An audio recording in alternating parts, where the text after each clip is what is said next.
Hey, good evening, everybody. Thanks for joining us tonight. We are back with Planescape, Turn of Fortune's Wheel.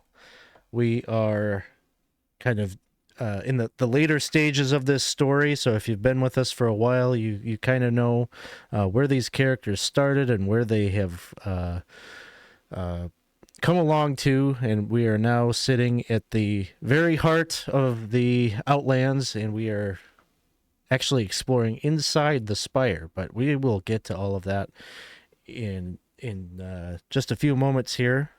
If you're coming in, I see Crawlo. Thanks for joining us. Good to see you. Maybe some new folks popping in. Good to see you all. We always start our streams and say, please join us in our Discord server.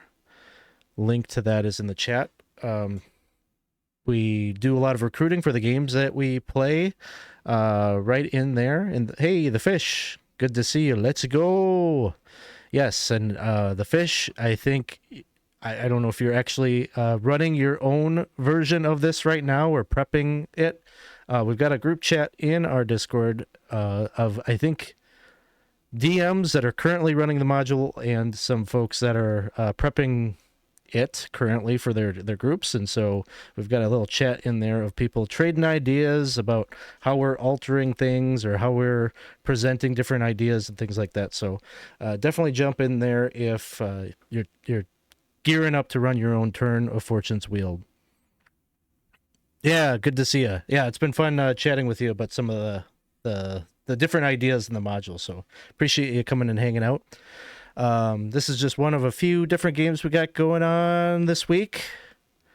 Tomorrow night, speaking of, I guess, hardcover campaign books that we are running on the channel, Casey is currently working through Vecna, Eve of Ruin. They just played really a little sliver of chapter 1, and so if that's one that you're interested in, you can kind of get in on the ground floor on that. They're going to be doing that tomorrow night at 8:30 Central.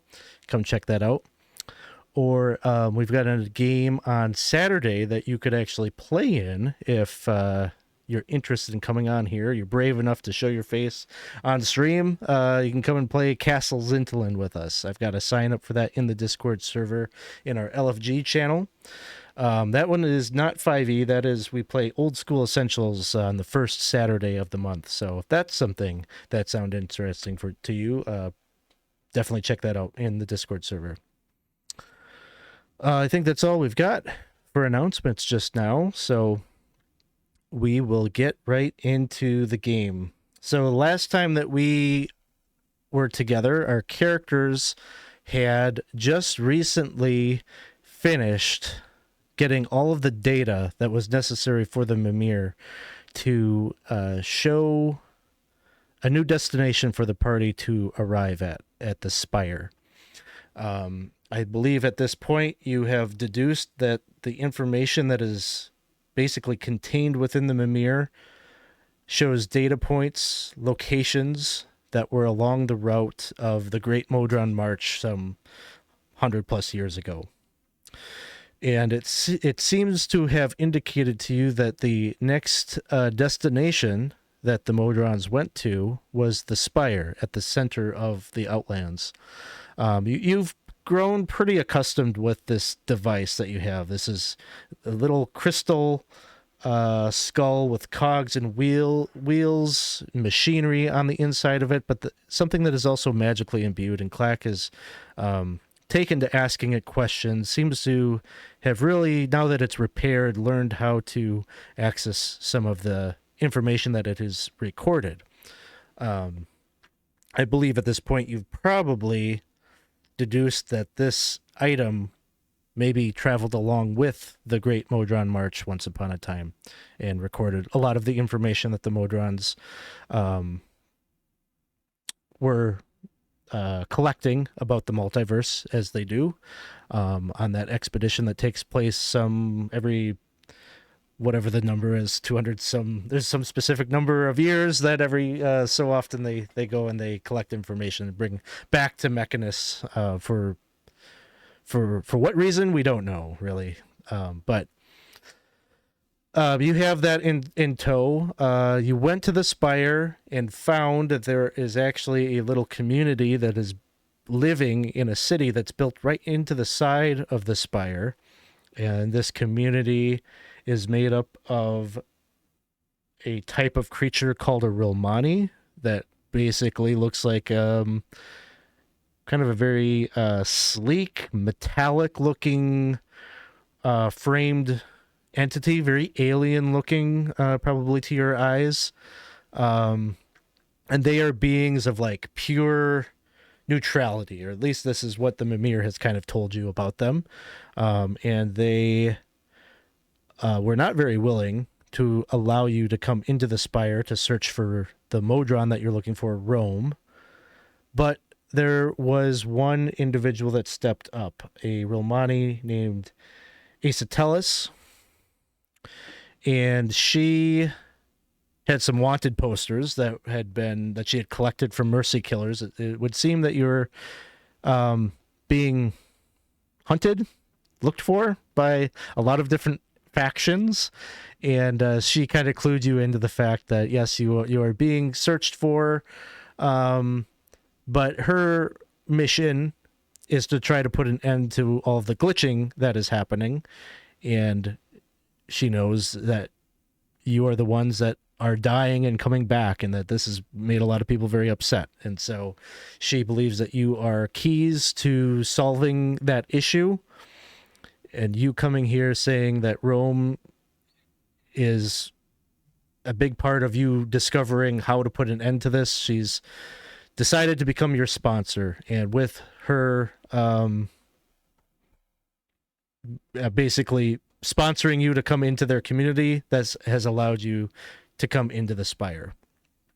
There's a lot of random things that happened in the last session. You became very interested in a big giant that the Rilmani are apparently trying to enclose within the wall of the Spire. Like, it almost seemed like their city was built on the edge of this formation, this rocky formation that we know of as the Spire. And it seemed like they're almost building their city to kind of cover up this gap where there was this big giant creature. Some of you, I think, looked at this giant entity and thought maybe it kind of looked like a real Mani, or a kind of, you come up with some theories, I think some working theories a little bit about what it is, but you asked some questions around. You didn't get like great information from the real Mani, who were a little hesitant to speak with you, but you got enough that you got confirmation that a modron came through here sometime within the last month or so. So with very little to go on, Issac kind of directed you towards the Spire, that, the modron isn't in the city. The only place that it could have gone would be within.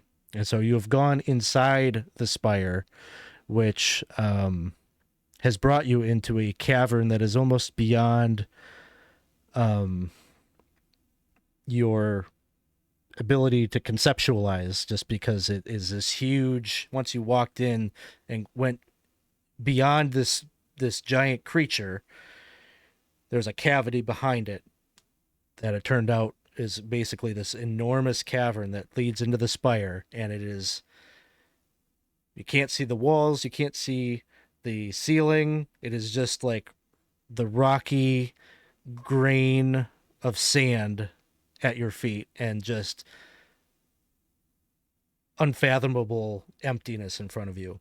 And so you've traveled at this point several hours, I would say, and trying to keep yourself from going loopy from being in this type of environment. And Baz was trying to navigate you through and try to find some traces of Rome.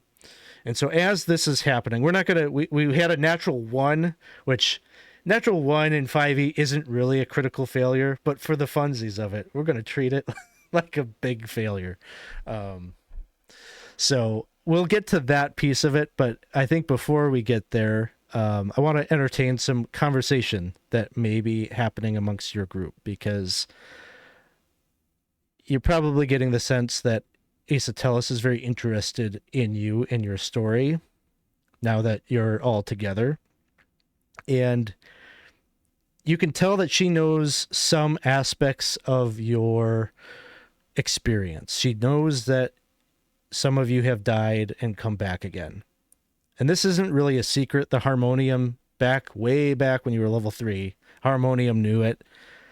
Some other factions within Sigil seem to know it, so this shouldn't be shocking that she has some of these details. But she's asking you a little bit about your experiences with that. And she's asking you basically about your existence, your existence of being you. She would point to the fact that you've all taken on and seem to have coalesced around an identity, but she'll ask you about, you have different memories too. How do you know how you who you really are? How do you separate these different memories, these different lifetimes that you're starting to remember? And maybe she might look to you, Cerebella. Yeah, well, it's sort of like when you go to a pageant and you got to put on kind of a persona and, be I mean, if it's the Corn Queen Festival, you've really got to promote the corn, right? And so there's that side of you that you promote in that moment and that you show, and it's you, but it's maybe a little different version of you than when you're, like Dairy Queen, or whatever, so then, you got to come from a different perspective. Or when you're hanging at home with, a pint of Haagen-Dazs and your, comfy slippers on your feet. Like, they're all you. They're just different versions of you. So I feel like it's the same thing. These memories, they're me. They're a little different, maybe a different version, but it still feels like me, just a different facet. Hmm. Do you believe that the you that is from this great kingdom of Nebraska is she the one that, are you saying that you thought up? Do you think up these personas for yourself? Where do they come mean, from? I feel like these are a little bit more inserted versus created, but they don't seem unwelcome. Hmm. So I don't know. when you die and you come back again, do you choose? Now that's the question, right? It's sort of like the whole reincarnation thing. Is this something that, maybe subconsciously we're choosing in order to reach our next destiny? I don't know. I guess I don't have all the answers for that. Maybe I Hmm. choose. I don't feel like I choose, but maybe it is I I have to admit, I've been a little appearance focused in my life. And right now, I'm learning some very valuable lessons about when appearances maybe don't present the way you want them to. So I don't know if that was my choice or if some like divine fate presence thinks that this is a lesson I should learn. Hmm. Have you died a lot? Only once to my knowledge. Which one of you died the most? Oh, I think that's Zilloff. Or maybe, I don't know, Baldwin's died a lot too. You guys have died a lot. Maybe it's a Hmm. tie? So, if I were to count currently, it would be, well, 2 or 3 times? Two? Oh. What was it like to die? Well, I guess the first two were pretty painful. There was a lot of axes. Sounds painful.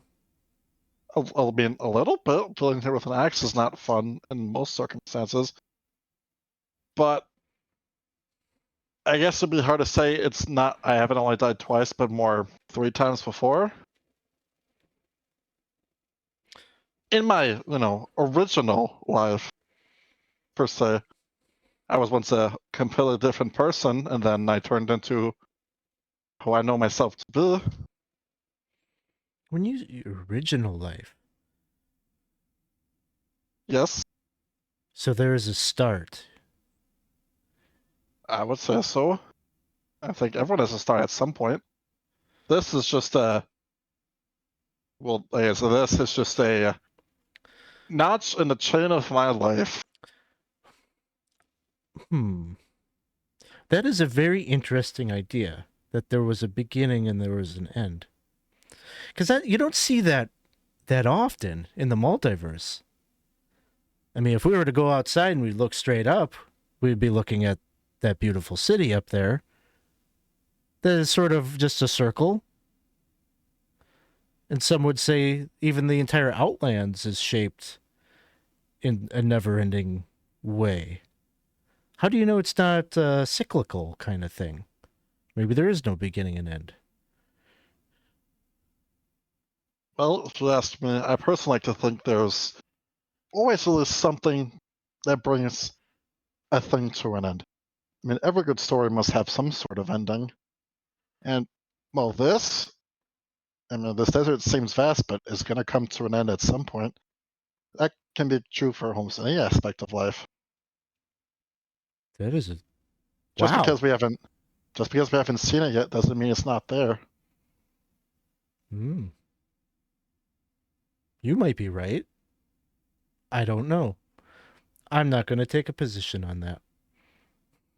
That's really fun. And we're not meant to know. And she kind of gets silent. It would seem that Baldwin has given her enough to ponder, that she kind of ceases her questioning or whatever. And you're traveling along. At this point, you got the big sluggish Zilloff is able to keep up, it would seem. He's able to travel at your pace. You don't even have to slow down or carry him or anything. Like he's a big fella at this point.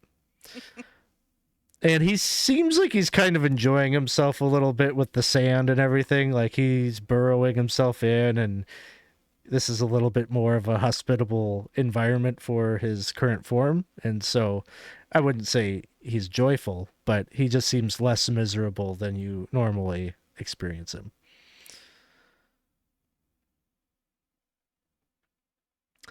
Klak,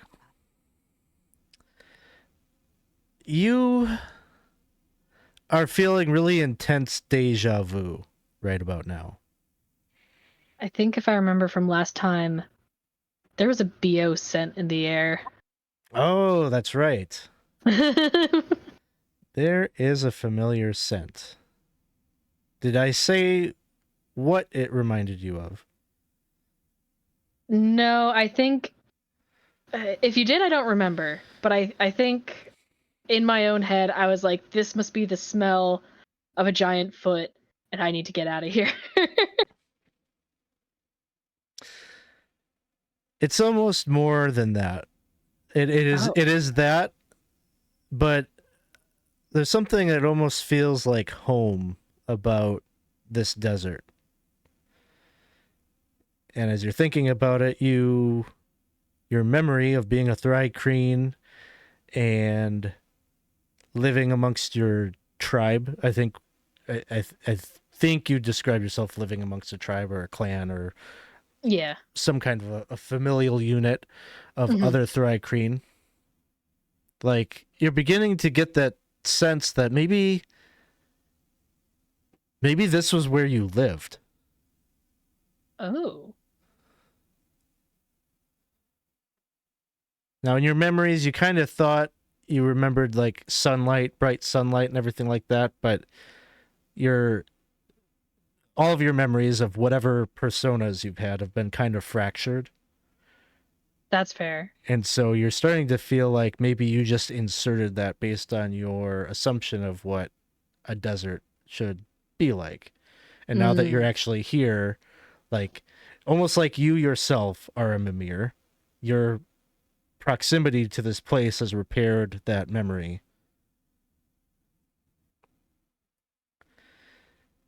He's gonna kind of. Last session, I believe, there was a body that fell. Yeah, I think it was Baz's, one of Baz's former incarnations. He's gonna kind of squat down and like kind of pick up a bunch of the rusty sand and kind of give it like a whiff, and he's gonna sniff at Baz's body and see if that kind of, or Baz's old body, sorry, not the current one, to see if either of those things kind of triggers this like warning in his head, like get out of here, like that other smell head did, or see if that's like the source of the smell that is making him feel that way. It is not the source. Okay. The BO smell is kind of a very lingering, like none of the other characters probably can smell it. Like it's not a potent smell. It's just like because of your familiarity with it, just that hint or that trace, that fleeting whiff is palpable for you and evokes this memory, and it seems to be recombobulating a lot of the missing parts in your head. Gotcha. Oh, that's cool. And gross, but very cool. And so conversation is happening, you're starting to have some kind of a weird familiar sensation about that. Yeah. You're starting to place yourself in this desert some time ago in your past. I was about to ask, is there, because I don't know necessarily what this desert could be referred to. I was wondering if I could make maybe like a nature check or like a history check to like see if there's anything, even though it's like open, is there like a certain way like the sand has settled in a way that like I'm like, oh yeah, why does that mound of sand feel familiar or something, like that kind of thing, like anything to focus in on that feeling of familiarity. Sure. Either call it a nature check or a survival check. Okay, I'll do nature. 20. There aren't really a lot of landmarks to go off of here. It's not like there's cacti or a lot of foliage or anything. Like there is maybe a slight gradation that you're kind of following that's like kind of very slightly going at an incline. But something about walking up the incline suggests it triggers a memory that you have from when you were a Thri-kreen, probably within the last hour or two of your life. Your tribe was, I don't know how much Clack understands of this, but your tribe basically sent you out on a stupid assignment to get you killed or get you out of their hair. And they pumped you up about you're a great warrior, like you're the chosen one of the tribe. You're the one that's meant to go out and slay the giant or whatever. But on your way to go do that, you remember seeing a monodrone. And the monodrone was observing you. And you remember flexing and I don't know, whatever it was that you did. It wasn't like you had a conversation. You don't remember a conversation, but you remember perhaps boasting of the things that you were about to go do. because you got the sense that it was watching you, and you had an admirer. It was kind of following you around a little bit, so you talked to it. Yeah. And then it left you alone, and then you went forth and got stepped on. Would I see Clack like picking up sand and stuff like that and just acting kind of awkward and strange all of a sudden? Sure. Yeah, it's just like, what are you doing? Do you have an idea? Wait, did you lose something? What's happening? No, sorry. I'm having a serious case of deja vu. And I feel like I have been here and that I have seen him. Okay, this is going to sound weird. And I feel like I have seen a monodrome at some point in my Thri-Kreen life. Not whatever this one is, but when I was a Thri-Kreen, it was a monodrome. And I thought it was so cool because he was listening to me. It was listening to me. And then it kind of went away and I got confused and then everything kind of got dark and stinky. Is that like, were they in your homeland, or is that odd that you saw that there? It was weird.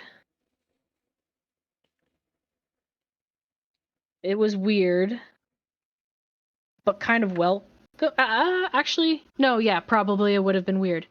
Did it say something to you? No, but it was watching me. And it kind of followed me for a little bit. Did you say something to it?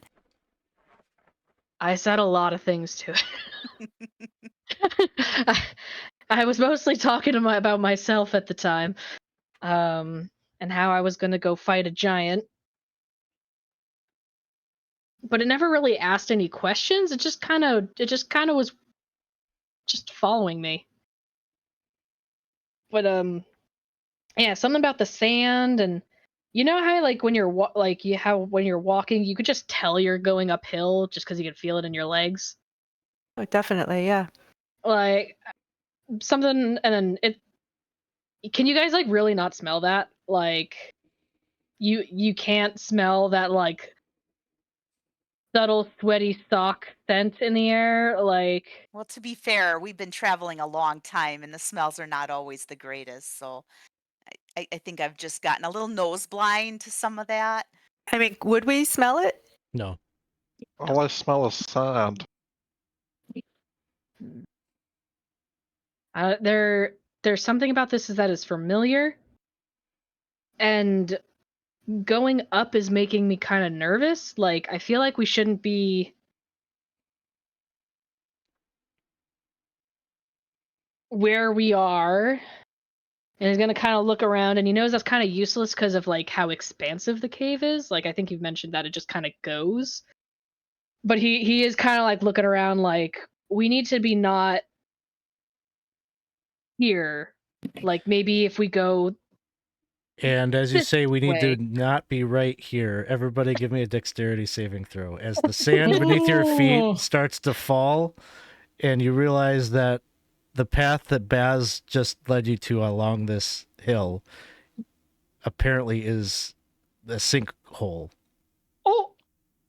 And so you're making a dex save, DC 15, to try to leap to safety.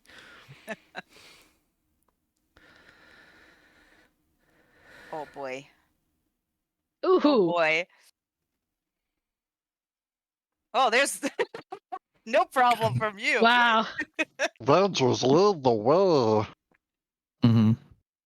I would have been able to see this happening, right? You can see it happening. So Okay, you have so the I would have 16. got advantage. Yeah. Okay, so it looks like Clack and Baz are the two in the danger zone.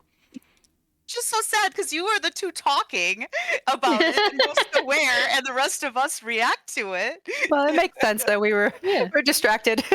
we're trying to figure it out. We're talking it out. We're like, maybe we should go. Well, Yeah. Well, which way do we? I don't know. You seriously cannot smell that. It is right there. So the two of you fall. All Oh, the God. sand underneath your feet like starts to, just dissolve away and just like crumble down. The rest of the group jumps out of the way, but Baz and Clack, you plummet 100 feet down or so, and you take 40 points of damage each. Oh. As you're processing that damage and you're winded easily, you can't be sure that you haven't broken, any bones or anything like that, but you are starting to do you both have dark vision? I do. I think I do. Okay, so you both would get the same as the dust is kind of starting to settle. You realize you seem to be in what might be another tunnel. And I think the standard dark vision is like 60 feet or whatever. Why don't you both give me perception checks at disadvantage?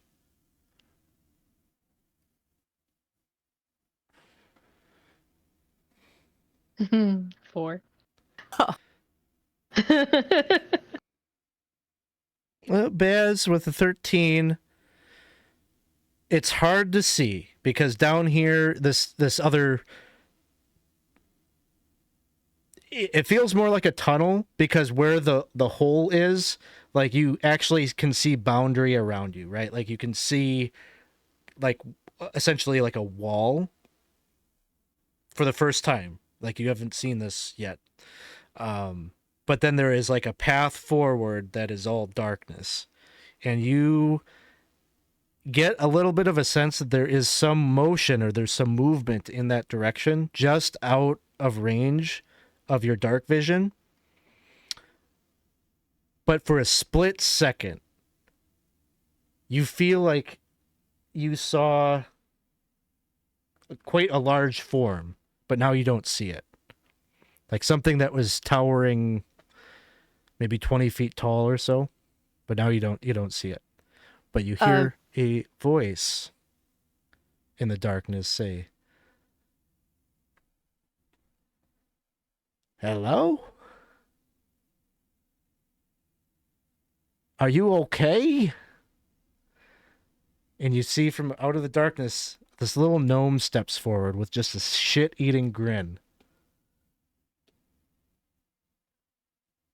"That was quite the fall you took." Yeah. "Here, Yeah. let me help you up." He comes over and he looks at you, Clack. I think I can do it. He's gonna try to. Yeah. I'd like to get up. Can I get up? And I'd help Clack up. Yes, thank you. As I help Clack up, I would can I cast a Cure Wounds on them? Sure. Touch them. So I'm gonna cast Cure Wounds. I'll just do it at, I don't know, second level. I don't know if it'll help you. Every bit helps. Thank you for burning. Thank you for burning a spell slot on me. Not the way I roll. So it's 10. It's 10 points of healing. I'll take it. I'll take it. Mighty spellcaster. Wow. Do you feel better? I do. Did you break anything? How far do you think that is? Oh, there's a big hole up there. Oh, yep. What? Who? Why? Who are you? No point in lying about it. I suppose my name is Moloch. Moloch. Yep. Have you been down here a while? Huh? Not much longer, though. You got a bit of rope? Yeah, it doesn't matter. He snaps his fingers, and you see him disappear. And all of a sudden, whoop, up by Cerebella and Baldwin and Zilloff, you see this little gnome just pop up out of the hole. Oh, there's more of you. Hello. Oh, hi. I thought, do you know the secret passphrase? Yeah, big fucking hole in the floor. Okay, so you're not Baz or Clack. No. There's those two down there. How Hold far? it down. How far did we fall again? I'm sorry. It was like 100 100 feet. So could we like be like, hey, up there, could they hear us? Yep. That's not us. Looks like they want you. We're alive. Well- You guys need to fly back up here or something. Is there a gnome up there talking to you? Yeah, I'm up here. I'm the gnome that they're talking about. Yeah, there's a gnome. Doing down here? Can you fly? Me? Yeah, I can't fly. Sure you can, but not without some help. I'm gonna go get them. That's true. Tunnel I got down here. some rope. Oh, is there? Oh, yeah, there is. But I think I saw something really big in there. Oh. You better go check on that. I'm gonna go this way. Goodbye. Where did you come from? What are you doing in here? I've just been trapped down there for I don't know how long. But it feels really good to be up here. So what happened that now you can get out? I don't know, but it seems that you stumbled upon some way to get in down there. I hope your friends aren't trapped. That would actually I don't care. Oh. Wow. So basically, because they fell, that gave you an escape, and now you're just gonna leave and not show any appreciation or help your saviors. I said thank you. I didn't say thank you. I'm sorry. Thank you so much for stumbling upon me and my abode. If you find anything down there, you can have it. Well, what's down there? Other than them.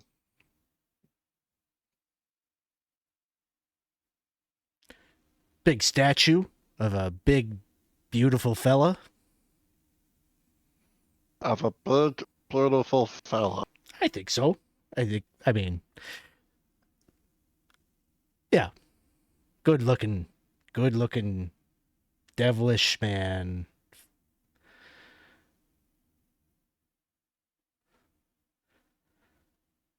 You guys okay down there? You'll be Well, fine. we got hurt for sure. Mm-hmm. The gnome just seems to walk off into the darkness. You could see that Issac just kind of watches him walk off. And her gaze kind of stays on the direction in which he walked off while you all are tending to your friends. Clack is gonna light a torch. And he's gonna try to throw it in the direction that Baz said they saw something move, and hope maybe like the extra bit of light might kind of help see what's there. You throw the torch. It flies just far enough that it illuminates what appears to be the end of the cavern. And you see this pretty large bronze statue, about 25 feet tall. And it depicts, you could see like the glint of gemstones in its eyes, big, huge gemstones. And it depicts this very devilish looking figure. Oh, Ooh. Is that? Let's say your torch actually happenstance lands right in the brazier and lights it up like it's like. Nice throw. Clack kind of recoils, but like, oh. And it's not moving, right? It's not moving. It's a statue. Okay. Is that what you saw? I maybe, I don't know. It was big. It looks about the right size, I think, but I don't know because I saw something and then I didn't, so I kind of figured whatever I saw was moving. But then a little gnome showed up, which didn't match the size. I don't know. Should we go check it out? I can't get up there. How are we going to get back up? Yeah. I could get you guys up, but it would take a lot of my magic power because Hello? I'd have to come down, get you, and then get you up. But Baldwin, did you have an idea? Just want a piggyback ride? Piggyback ride? You- Zilloff hold us from the place and like he'll toss you like his backpack.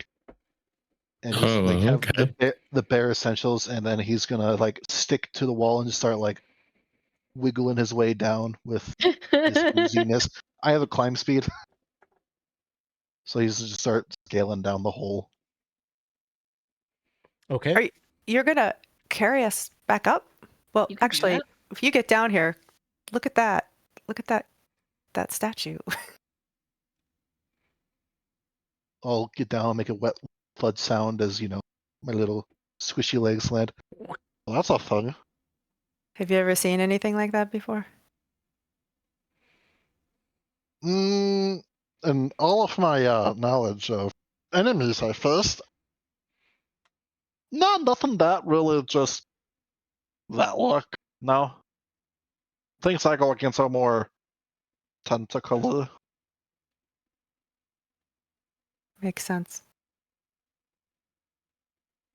That thing? Not sure. I'm Not afraid- handsome. Do you see, though, that it looks like that's the end of the cavern? There's a wall. We haven't seen a wall up above us at all.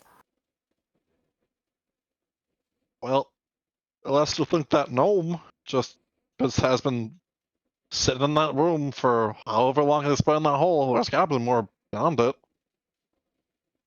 I guess the question is, do you want to go down here and have a look, or do you want to hitch right up? What does the Mimir say? Is it pulling back up or?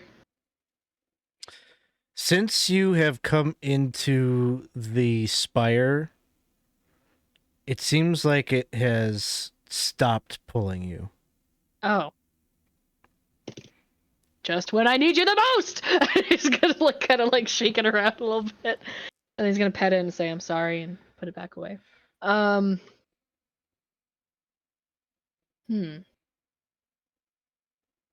mean, up there was giving me bad feelings. Is down here giving me bad feelings? I mean, it's a pretty grotesque looking demon idol. Like, even though there's just something about it that feels like you don't really like being in the gaze of those gemstones. Let's get out of here. Yeah, I'm curious, but I don't know if I want to be that curious after a 100-foot fall. Just so you know, this is going to feel weird for both you and me, so hop on. One of you. I'm not touching you both at once. You go first, Baz. Okay. I'll go first. He's just kind of watching to see how this works. Like he doesn't know how it would work. I picture it's like there's going to be go on full on. How does Baz hop on? I'll say that. How does Baz approach this? How tall are you? However tall I need to be. I'm an you're like, yeah. I mean, I would just kind of go on I would just piggyback. All right, I'd jump on and I'd grab you on your shoulders and. Yep. Where already shoulders used to be, then you'll see an pseudopod just kind of wrap around your back like you're strapped into a Oh. a roller coaster ride, and Oh yeah, then this works. This works. Okay, yeah. I'll just like let's go. stick to the wall and start. All right. Like, do you want me to help? Like, What got it? Give me a strength athletics check. I'm so strong. I can't help, right? I am so strong. Baldwin, no problem. You Nice. managed to get Baz up and out of there without, the suction dropping you with the added weight of another person. Thank you. Yep. Yeah. And then you're going to go down and try to get Clack as well. Just another strength athletics. All right, they're going to be a little more heavy. They're wearing all that stuff, so suck True. in. I don't know. This is going to be weird. I think that changes mass. A little bit. 13. Uppies, and he just kind of grabs on. Uppies? Yeah, uppies.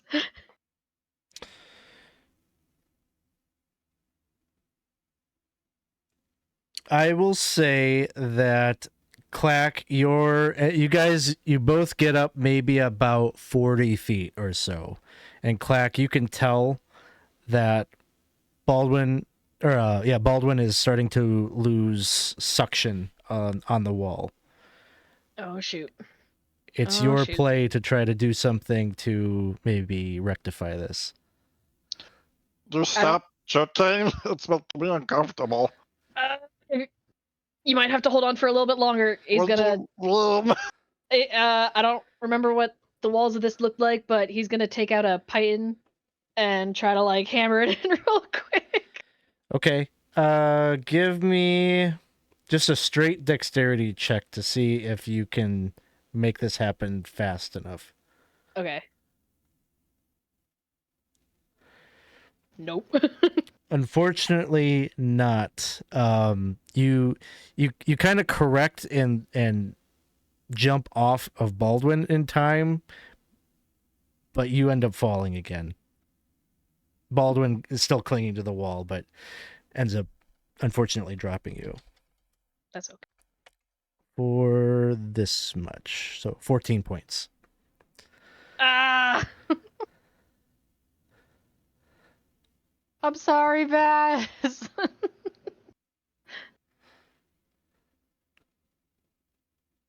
There's an idea. I forgot I had these until I was about to fall. He's gonna get out a python and his hammer. I And don't he's mind gonna- coming down and getting you. I really don't. If it, I don't want you to fall again. You're looking pretty rough. I feel If you rough. think you can do it, if you think you can do it, go for it. But I can use a couple spells and get you out. I'm gonna try it. I'm gonna Okay. try it. I believe I can do it. Otherwise, I mean, Yeah, can we like lower rope down too? he's gonna kind of like he's gonna try to like kind of like create a little like steps up. Maybe like uses like the little claw book bit of the hammer to like pick him out as he goes, so he could kind of like dare away his way up. And that's what his idea is he's gonna try to do. He's like, I can do it. I swear I can do it. I can't fly, but I can do this. Okay. So it's 100 feet. So this Yep. is like kind of quite the task. But Yeah. We send rope down so that they can reach it and they get to a certain point. No. Probably should have given them this, and I like hold out the rope of entanglement that I have. okay. Oops. So it's 50 feet. Right. So is the idea that you're lowering down 50 feet of rope and then Clack, you're going to try to climb up the 50 feet to get to the rope? I believe so. Yeah. Okay. That's what it sounds like. So I was going to call for 3 strength athletics checks to get up with the pythons. Mhm. We'll say give me 1 strength athletics check just to get up to where the rope is. Strength athletics check. 14. Okay. So you manage to get up there and grab onto the rope, and then they can pull you up the rest of the way. Baldwin can climb up the side and get up and out of the pit, and you're back on the Hill of Remembrance, where you were just moments ago, fondly remembering your home that didn't have sinkholes. Right. When he gets back up there, he's just gonna kind of crawl away from the hole, and then he's just gonna take like an armful of sand and just go. What is it doing? I just need a minute. Aw. I just need a minute.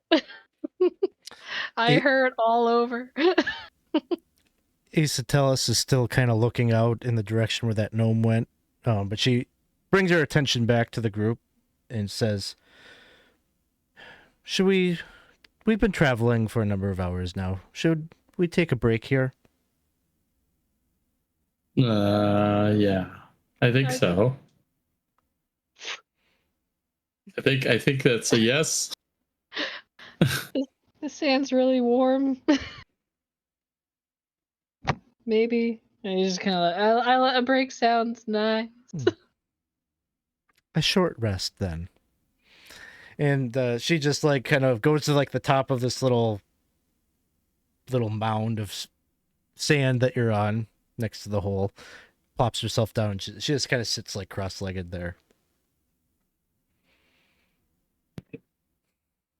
Clack will make his way over there and just lay down.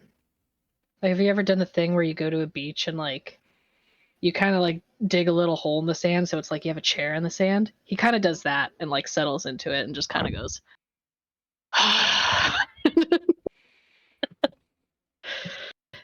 You're not dying right now, are you?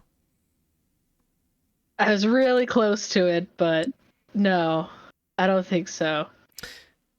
Does something weird happen when you get close to death? Besides the first time, I haven't died again. Oh, So that's I interesting. don't. Some of you die more than others. Yes, and I thought I was the reckless one. Apparently, I'm not. I get hurt a lot, but I seem to not die. Maybe there's something special about you that you don't die. Oh, that sounds amazing, but it's also very painful. Also, I think I just have really good friends who heal me quite often.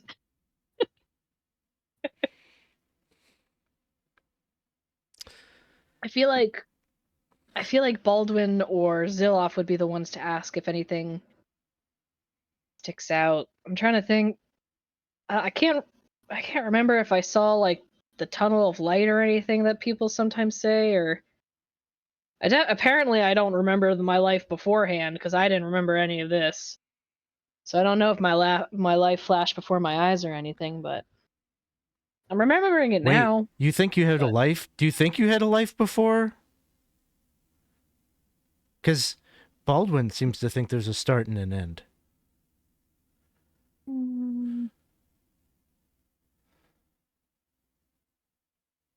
I mean, I started a life. That life ended, and then I started a new life in a new body in this place, and it hasn't ended yet. So I don't know, maybe it's a series of stops and ends, and if you ride that ride long enough, it feels like there's no end, but maybe it's just kind of just like where we're at now. We're taking a short break. We're taking a short rest. Maybe there's just kind of short rests in between things. So you could all, take a short rest. There's probably two of you in particular that want that. So go ahead and process that. I'm not going to take a break here necessarily because probably in this hour there's a few strange awarenesses that are coming to light. I think as we've been going through the campaign, I've suggested to you, yes, at times your characters are starting to have these like new memories or memories that seem fitting to your life as it was prior to ending up in the morgue. But sometimes these memories seem like they belong to someone else or a different life. In some of those memories, you remember characters like the other party members on a shared mission to find Rome. But in this next hour or so, there are more memories that are flooding your brains that seem disconnected from that have nothing to do with Sigil or the Outlands or Modrons. And Cerebella, when you were looking down in that pit and you saw Baz reach his hand out and cast that Cure Wounds spell, you had a memory of being a woman who was holding a glaive and wearing a pin depicting a songbird. And being on a different kind of mission to save the world. But there's just like a vague remembrance of that. And you're sitting in the sand, Clack. Even though you're pretty hopped up on thinking about your life as a Thri-kreen, suddenly, as you're just sitting there kind of relaxing, like you say, as if you were on the beach, you remember this like strange memory of being the son of, or the daughter, maybe, of a witch, and that you were separated from them for quite a long time until you came back together in the Feywild after they had stolen something from you. Baldwin, you're like remembering probably a number of different personas, but you remember being a very, very old man who had the spirit of his deceased son within him, and that bond allowed him to, at times, become a great swordsman in the defense of the city of Synadia, a name that is only starting to kind of mean something to you. Maybe it's partially being in this desert again, as you remember that individual spending a lot of time in the sands. Baz, you have a very strange memory of being in this very large, climbing this large tree that was inhabited by these squirrel folk people. And you remember being maybe a gnome, casting spells in defense of these denizens of this great mighty tree, defending them from demonic forces. And Zilloff, you have a memory of being this strange construct that had like a little tree growing out of his head. Just being very curious about the world around him, trying to make sense of it all and understand it. And at the same time trying to save it from a great calamity.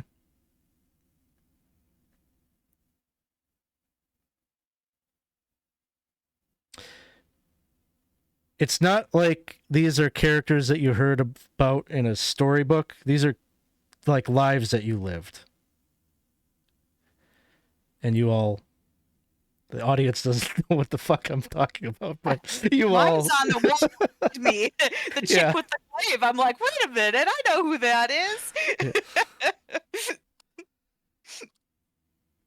So this hour comes up. I imagine you're all being very quiet. And these are just some of those memories that you have. There might be more. I think that Baz would say, like, I was just thinking about, I don't know, I guess I wasn't really thinking about anything in particular at all, but I think I just had some more memories of something that happened, but not with, like, not recently, not now. Are you guys having these other memories as well? Having thoughts about things that we haven't experienced or we don't know that we experienced together? Yeah. Yeah. It's almost like, when an actress or actor plays a role in a movie and then you see them in another movie or another show, and it's like you can remember who they were in that, but now there's someone different. I'm feeling like that. Like all the movies. Hmm. through my mind.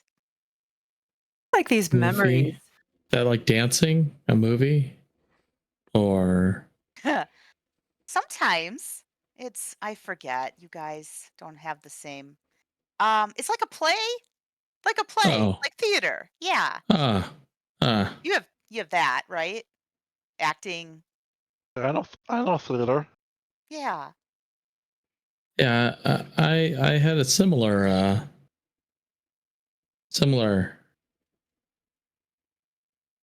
kind of memory go through my head. I'm gonna look at our guide, kind of ask, is this normal? You can see that Acetellus is like backed up from all of you like 10 feet. And so he like you're like she's not like with you. It's almost like she's very cautionary, like backing up, and she's like, I don't think it's normal. Is it happening? Are you all dying? Uh, Well, if you really think about it, we all are in some sort of way. Everyone's time comes to an end eventually. Yeah, but nobody dies like you guys do. We are the best at dying.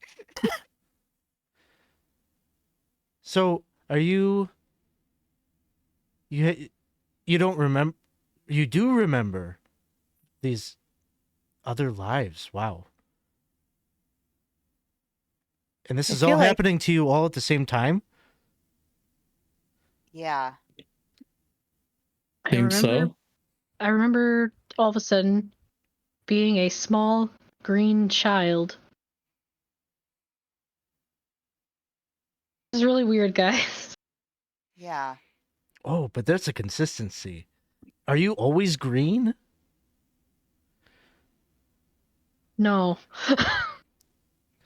Wait.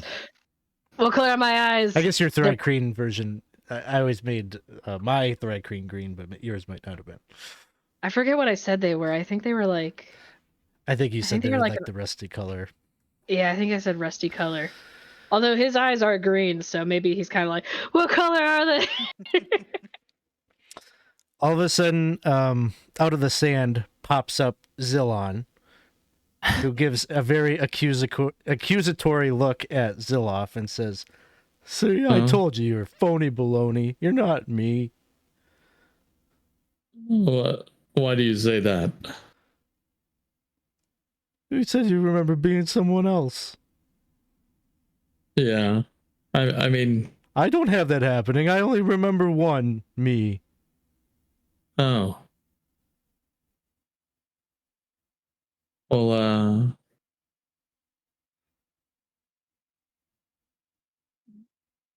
I don't know. I Yeah, guess we're different. I don't know what to tell you.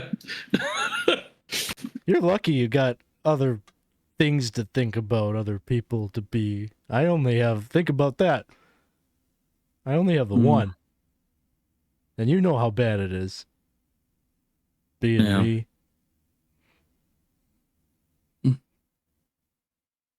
Well, you're here with us. Yeah. Could be worse. Just buries deeper into the sand. He my son raises a very good point here that his memories are of one entity, right? Where we've been operating kind of under this assumption that we've been one entity that have these other memories. But how do we know which one truly is the dominant memory, right? What if all of them, like, what if we're shattered in some way, or just a receptacle for like echoes of other people, and they're really like we're not us. Okay, it makes more sense in my head. Coming out of my mouth, it doesn't sound like it makes much sense, but Like we're just an idea? or we're absorbing like echoes of Cerebella Storm. I have whoever I am, this entity now has those memories, but they also have these other memories. And why should I assume Cerebella's the dominant I mean, Cerebella wasn't able to cast spells or, look green and orcish. Like, I think these memories, like the bodies, the memories, it's like a mosaic, like, or like a tapestry that of lives or souls, even, I don't know, and there's a consistent thread that's running through it, and that, like, each go with me here for a minute. sounds better than shattered. I like mosaic. Okay, I like tapestry. It's organized. Each of these bodies, I don't know what else to call them, but it had their own experience and struggles and emotions and moments, like, say, they had joy and sorrow, and and they're leaving marks on us, I think. But, like, there's this, you cling to that thread that's going through them all, which is like the constant, which is who we are. And maybe sometimes it feels kind of weak, or like maybe it's just a little glow of an ember or something. Or maybe sometimes it's stronger. Like, maybe Cerebella Storm is really strong in you, but when you're, like, thinking that way, you sort of see that ember brighter, and it reminds you of who you truly are, even though these other memories are, like, kind of swirling around you, and the mosaic, or the fragments in the mosaic they come together, and, like, you're like the sum of them all. And when it comes down to it, like, you're the one who went through it all. Like, you're the one who laughed and cried and fought and won and fought and lost, and all the things that we experienced together, and things that that happened before. And I think it's just, like, it's allowing us to evolve and to continue to learn or grow. So, like, I mean, I know I'm Baz. I mean, I don't know where that started really anymore, but I know that deep down, through all of these different, like, incarnations, that there is this constant that is always me, that's in there. That's There's all. your Yeah. core. Yeah. And maybe if we were able to, like, focus on it, or if I could focus on it, maybe I can make it stronger, or maybe I can make it weaker. But I think it's just there all the time. I don't know. Like I said, I don't know where it started or where it came from. I don't know where it's going. But we keep hearing that we keep showing up. I keep showing up here and there, looking differently. And we've done this before. And so clearly there's this consistent thread. Baz, you can make a insight check. Oh, can I, though? You may attempt an insight check. Yeah. I rolled a 3, so yay. 7. Can I actually, because I haven't actually used the... Can I Thank guide you. myself on these things? Can I, like... Not on this one, because you don't know. Okay. You don't know why I'm asking. Oh yeah, I guess in that case I wouldn't be able to do Flash of Genius. You can. Oh no. Okay.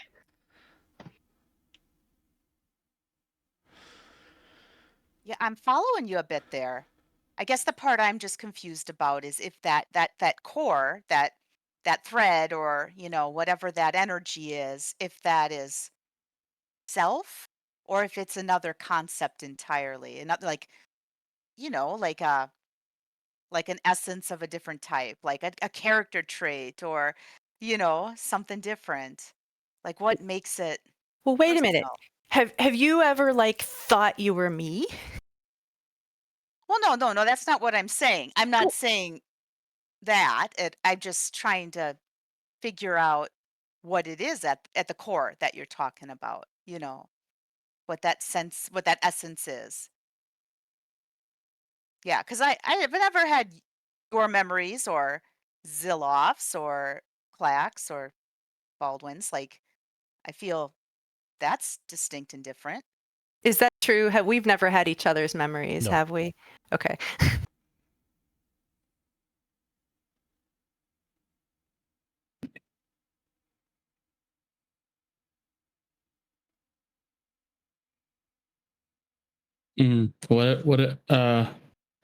Yeah. All I could say is whatever we are, I'm happy that I am it.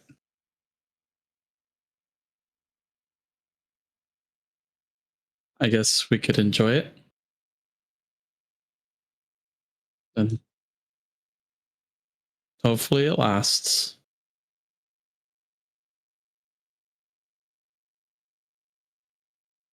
Well, for all we know, it could be the playthings of beings beyond our comprehension, and it's just some twisted game they're playing on us. Mm-hmm. That's like a very good possibility. It's happened in the past for sure. Been known to happen. As if our fates are just the roll of a dice. Just pens to play. Yeah.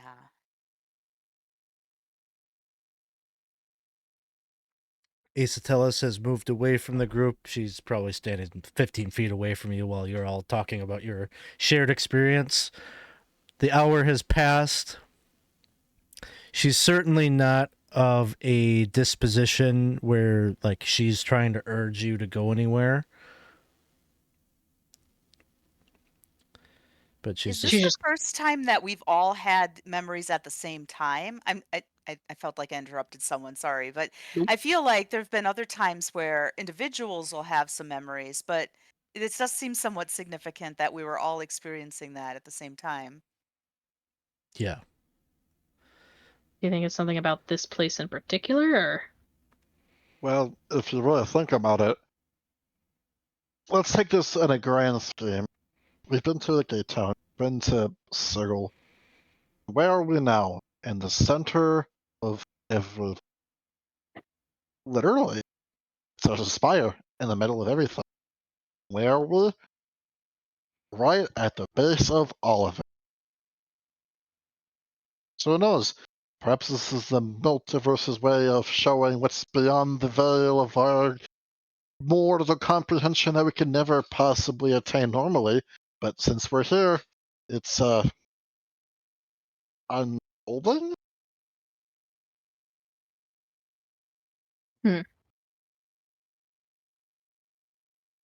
wonder if Rome is trying, like, to lead us there. Maybe that's the whole point, huh? To lead us to whatever that center is. Oh yeah, maybe we need to. Maybe we're near the center, and we'll get more answers the closer we are to the center. What's the thing that we need? Like, how are we gonna find it? Not a clue. Yeah. I But don't feel like we have a good guidebook for this kind of thing. uh, It was the Mimir until it stopped working. Well, actually, I don't know. He's gonna take it out again and be like, where is the center of everything? The center of the multiverse is a 100-foot-tall structure known as the Spire. Little is known about the denizens of the Spire, but there is a race of blah, blah, blah, blah.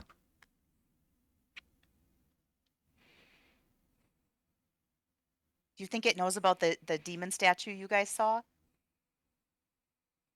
Why is there a grotesque demon statue in the center of within the spire? it should be less specific, more like its characteristics and not just its function. You're right, there could be more than one demon statue. Why is there a chunky, grotesque demon statue with rubies for eyes and a torch bowl in the spire at the center of everything? I don't know that. What? Someone Beats didn't fill me. in that. Someone didn't fill in that entry yet, and it ain't gonna be me. Yeah, you should definitely record that though. There is a chunky demon thing down here in this. Like we can start recording That is true. information in the Spire about the Spire. Well, especially since so many things have been like have been demonish, whatever the word is, like we've got a demon 5, we've got all this like fiendish, well, it's not fiendish, but demon Demonic? things, demonic, that's the word I'm looking for. I didn't go to Sunday school very much. Demonic things that would just pop Sunday. up all over the place. And now there's this demon statue. Like, that doesn't seem coincidental, does it? That is a fair point. Maybe it gave us those memories. We're sitting right here by it. That is true. Clack, why don't you make an intelligence check real quick? Sure. Intelligence. Checking that intelligence. 9. 9. Okay. We're gonna sit right here until We're gonna someone find out. rolls well. We're never gonna get any answers. Can I? Maybe. I don't know if it'll make a difference, but can I use my flash of genius to give myself a +5? On this one, yes. Okay, I'm gonna do that. Okay. You asked the Mimira why question. Mm-hmm. Oh, like ask it now, or No, you asked it a why question, not a question about basic information. Does it make sense? Like you kind of asked, like, does it Interpretive information, right? kind of That's right. interpretive? Okay. Yep. If you had a more narrow or focused question, you might get information.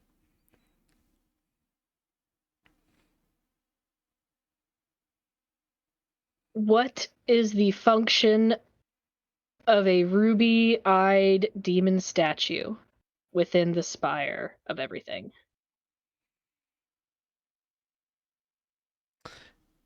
It will say, I don't have enough information on that, but it could be an idol dedicated to a god, angel, archdevil, or other powerful entity worshipped throughout the multiverse.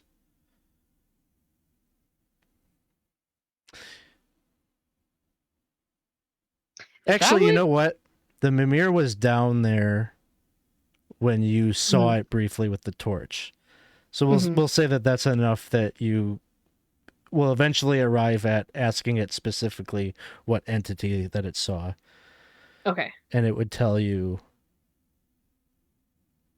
that it believes that that statue is in the likeness of Moloch, a former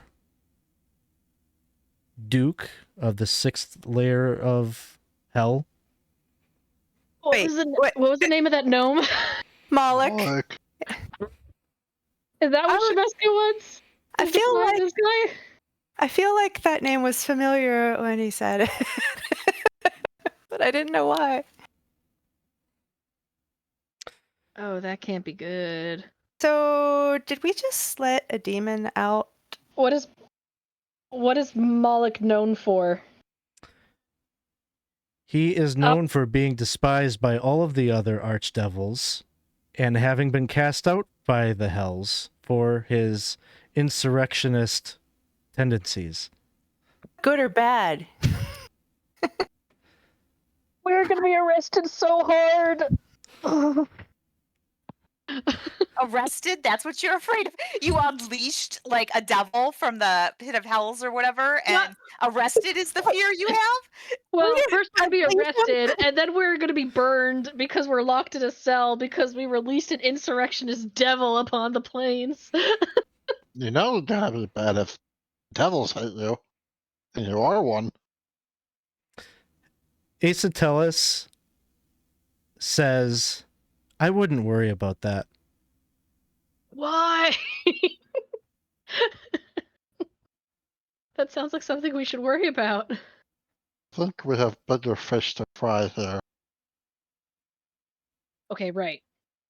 Aesotelis is a being of neutrality. Maybe there's something good. Maybe there's something good in the Spire that will balance this out. Maybe if we fall down another 100-foot hole, we will find a charitable angel of order. Pretty sure that's not what they meant, but don't worry about that. That's interesting how you got to that conclusion. No? It's more of a hope than a no. Like Oh. one can hope and dream sometimes. Perhaps us fixing the multiverse will be a step in the right direction. Wouldn't you say? Fixing the multiverse is a great idea. Yeah, that'll be easy. We're doing such a good job so far. Falling down holes, releasing fins. But What a we don't- 10-step list to fixing the multiverse. I do not know that. I was really certain that would work. Okay. so So he just built that down there, like while he was there. Like I'm Maybe- trapped, so I'm gonna make an idol to myself. Well, maybe it's not him himself. Maybe it's just, well, I guess a person who was trapped on there for a while. What did you think? Never mind. It's a whole multiversal collapse. It doesn't really matter at this point. What we need to do is solve the issue at hand. Someone else can take care of that guy. Yeah, Could yeah. just be a make a note crazy of it. gnome. Yep, send it like on the list of things to follow up on and fix after, because there's going to be some cracks. There's going to be some issues. gods Okay. if gods are created because enough people believe in them, right? Or you could become a god if people believe in you. Is that how demons work too? You are splitting concepts I have never conceived of or Me- thought of in my life because I never had to. Well, because I'm just wondering, like maybe somebody was down there and believed so strongly and built this idol to Moloch and basically conjured them out of nothing. Or the flip side, maybe he was much bigger than a gnome when he first got trapped down there, and because people just stopped thinking about him or believing in him, now he's smaller. Clack's gonna kind of, while they're doing this, Clack's gonna kind of whisper over to the Mimir and is gonna kind of go, access memories of Klakacht Alchapatek for navigational skills through Desert of the Spire.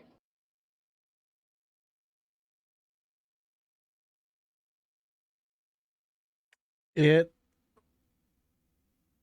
will confirm that it has access to limited information based on its knowledge of clack blah blah blah blah blah. Okay. Where Is would you like to any- go? Last known location of Monodrome from most recent memory? It starts to tell you like some directions, like turn this many degrees and take 500 steps, and like it starts to help you navigate a little bit. Oh shoot, guys. Okay. It's gonna be like, okay. All right. He's gonna try to follow these and kind of gesture him along to see. I don't know. See where this goes. Asa Tellis chimes in. She says, "That's fairly non-specific. Monodrone. That could be any monodrone. How do you know that the monodrone that you talked to in these memories is the one that you're looking for?" I don't know why she's talking like a robot now. Honestly, Gee whiz, how do you know that that's the same monodrone that...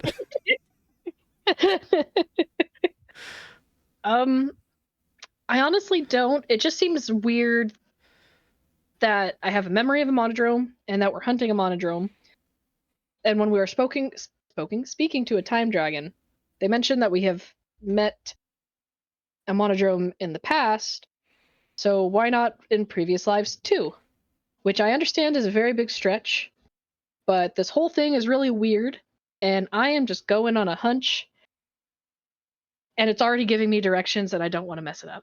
It makes sense. I mean, if you've only ever seen one monodrone in your life and we're looking for a monodrone, it makes sense that it might be connected to the one that you saw before. Thank you, Baz. Going with your gut. I like that. That's why I like you. I'm going to whisper over to Clack, I still don't trust them. What was it they wanted again? Oh, to fix the multiverse. Okay. Mhm. That's right. Leave them. You Okay. start to follow in that direction that the Mimir is telling you. And you can't help but notice that there are little halfling footprints that seem to kind of be going in the same direction until that they're not really small gnomish footprints anymore. And eventually they're just these big whopping clawed feet that are like 10 times the size of the little halfling's foot or gnome's foot. That's in the direction we're going. I guess more people started believing. Might have been us accidentally. What was the devil's name again? Moloch. I don't believe in Moloch. I don't believe in Moloch. I don't believe in Moloch. I don't believe in Moloch. I have to say it. And Baz is going to be, how can you not believe in him? You met him in person. He's right there. Trying to make him smaller. I just don't get it. I mean, you believe in him, don't you? Like, I don't want to believe. Well, you got these directions from the Mimir. I want someone to give me a survival check with advantage. I mean, okay, You have go. the big numbers. I do, but You you can't sure? roll double ones, or can you? Mine's a -1, so I'm not. Yeah, I'm going to I run out of here. Archfiends to drop on you, so don't Okay. do another one. Survival with advantage. Oh man, If I need to, I could do Flash of Genius. I got 4 more of it. oh, that's better. I got a 23. Okay. Oh yeah. No problem. Eventually, the Mimir gets you going, and then eventually doesn't have more. It like basically brings you suspect to where you literally met the modron, Okay.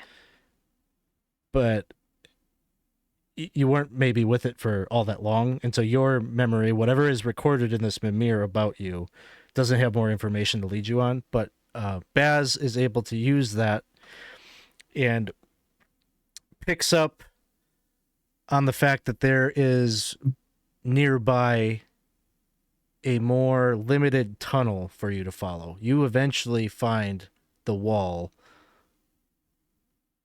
a wall in the Desert of Rust. Those big Moloch feet prints also, not that you were tracking those, they just happenstance are leading to that same tunnel.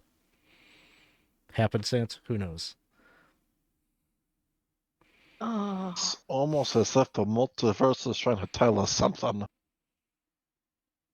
Well, if this is where we're meant to go, I'd say let's say get your affairs in order, but be prepared for whatever may come in. Anyone like to move faster? Not really, but I guess we have to. I'm more leaning on like, the actual magical standpoint. Oh. Because Okay. we're about to go into somewhere that may be not beneficial to our well-being. Okay. Yes. I can only do so many people, and I have only so many spells. Just so we're aware. Oh, I see.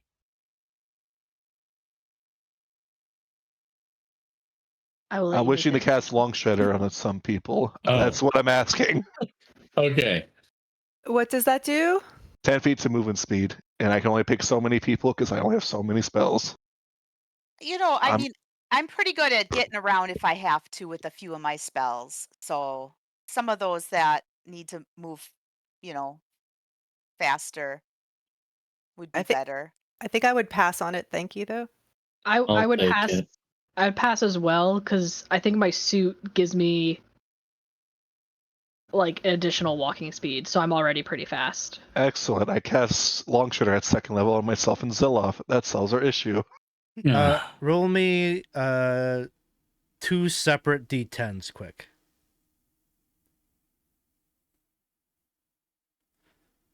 Okay. And okay. Nothing happens. Are we in the ring? One of the Dominwood rings? Kinda. Am I You're in Am a I- special area that I just Am I remembered. secretly an elf?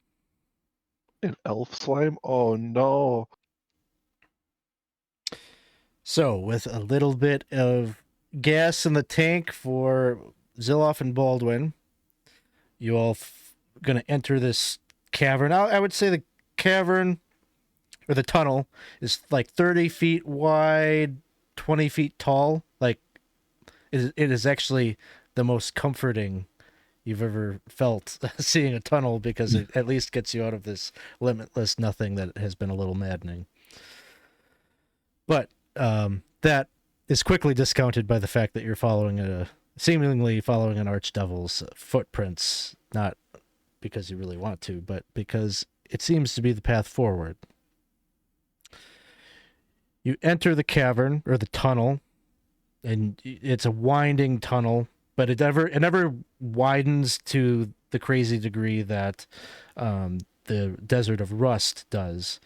But it is a bit dizzying. There are times when there are branching paths or forks, but with Baz's, what was it? It was 23 or something. Like you're staying on the trail, and you're basically determining with your survival check which of these tunnels is likely kind of the natural path forward. Some of these other side passages that you could go down, you're determining lead to dead ends, ravines, places that you just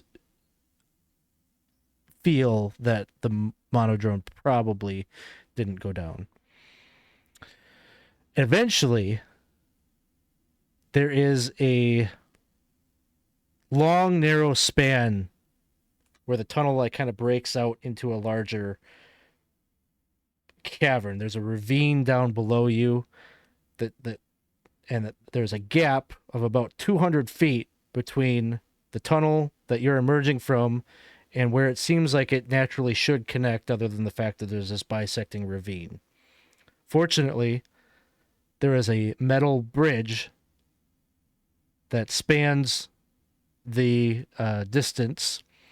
It is suspended from the ceiling that's like 50 feet up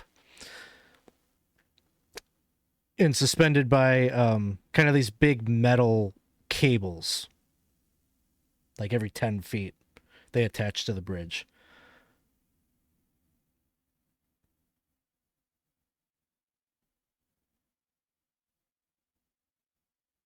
$5 foot wide. Seems flush with like kind of the lip of the tunnel that you're coming out of, the floor. So it's not like a rickety rope bridge or anything like that. Like it looks, from all appearances, fairly stable, fairly well supported by these cables. And those of you with dark vision can easily see the ceiling of the cavern where there's stalactites and such, and you can see that the cables are truly attached to the ceiling.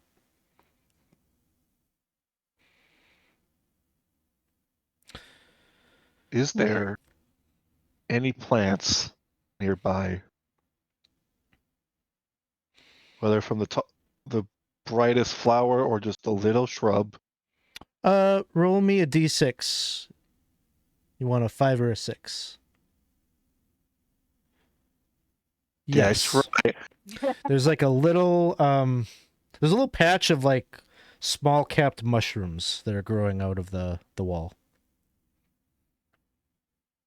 Excellent. I'm gonna mosey on, waddle my way over there, and I'm gonna cast Speak with plants, Mhm. baby. That's right. It's back. Now, what did this spell do again? So many things. Well, hi there, little guy. Hi. Says you seem to be from around these parts. What seems to be lurking in here? Oh, there's all sorts of things that are lurking in here. Oh, pray tell. Oh, there's spiders. Oh, There's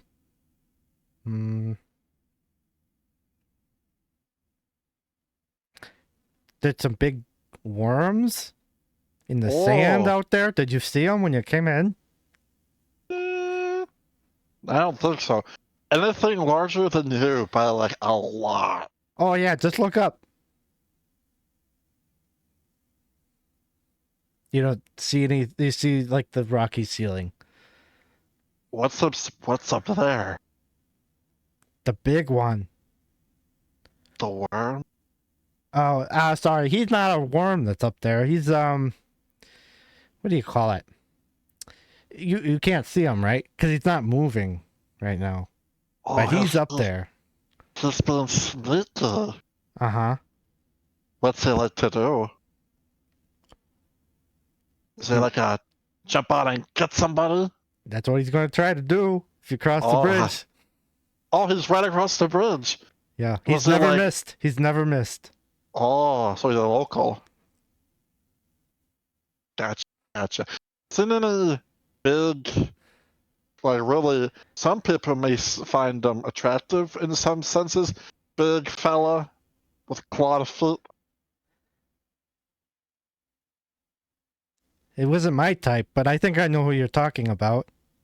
He's not the one that's across the bridge waiting, is he? No, well, he came through here, though.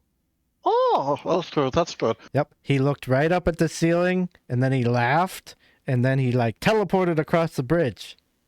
Ah, I probably so pissed the big guy off real bad. Absolutely, but I bet if we go across that bridge, it's gonna go right for us. Yeah, he's like, what do you call it? He's a god, I guess. A god, you say? Yeah. You really don't see him, huh? He's up there, see? It's the one with the eyes. Oh, his eyes are closed. That's why you can't see him. Okay. Oh, he's been real sneaky. No, if I could point, I'd point right to him for you, but I can't. Oh, Kind of like in the only middle, maybe a little closer to this side. DM. No, you don't see what he's talking about. Just This is the DM. This is Dawson asking straight to the DM. Would you consider a fungus a beast? I would not. Okay. At least not this ordinary white-capped mushroom. All right. Defense would not work here, so that's unfortunate. Well, I think we're about to run up on time with this spell. Also, it's been a real pleasure to talk with you. Have yourself a wonderful day. You too. Nice to talk to you. Well, bye. So, there's a creature right across the bridge. When it first jump on the bridge, he's going to attack us. I can't see him, but this guy can. Oh, Issac is like, oh, I've heard of this. Must be Kurgaz. Who? Kurgaz. He's like the god of ropers.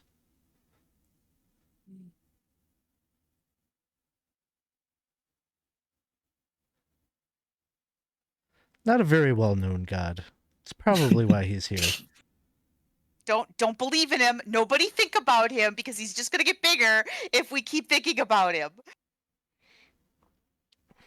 Well, I'm sure the light will protect us in more ways than one. Well, there's a roper god across the bridge. Willing first, I assume, take the easy route, walk right over, and just snatch us up.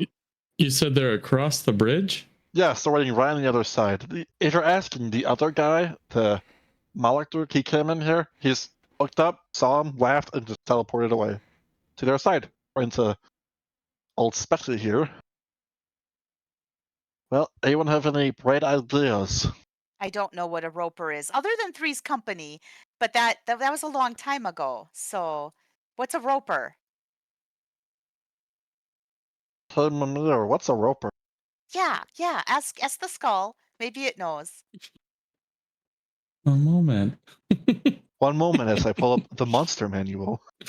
That's not why I'm looking at the monster manual, but Oh. you all, it would tell you that a roper is a monstrosity, usually lurks in caverns or rocky mountainsides, tends to blend in with its surroundings by camouflaging itself as a stalactite, stalagmite, or other rocky outcropping. Has large tendrils that it usually uses to fish its prey in from upwards of 50 feet away, and lures them in and gobbles them up. How long crosses the bridge again? 200 feet. Oh, jeez. I don't like that. It could be any of those things up there. Probably a big one, right? And as soon as we start walking out, it's just going to like fall. Oh, it's gonna grab It's going to swoop. It's going to Swoop. It's gonna grab us and tendrils. Yeah. Mm-hmm. Well, Issac said you said you've heard of this before. Like, well, what do you know about it? Legends of Kurgaz say that he has never missed a target. oh, He lurks in dark places and waits. Because there's a bridge here. If nobody ever makes it across, Maybe he made it so people would, like how spiders spin a web. oh, good point. I don't know. He's None of probably us not do. always here. He probably chooses different bridges as he fancies. But as the multiverse would have it, he is here today.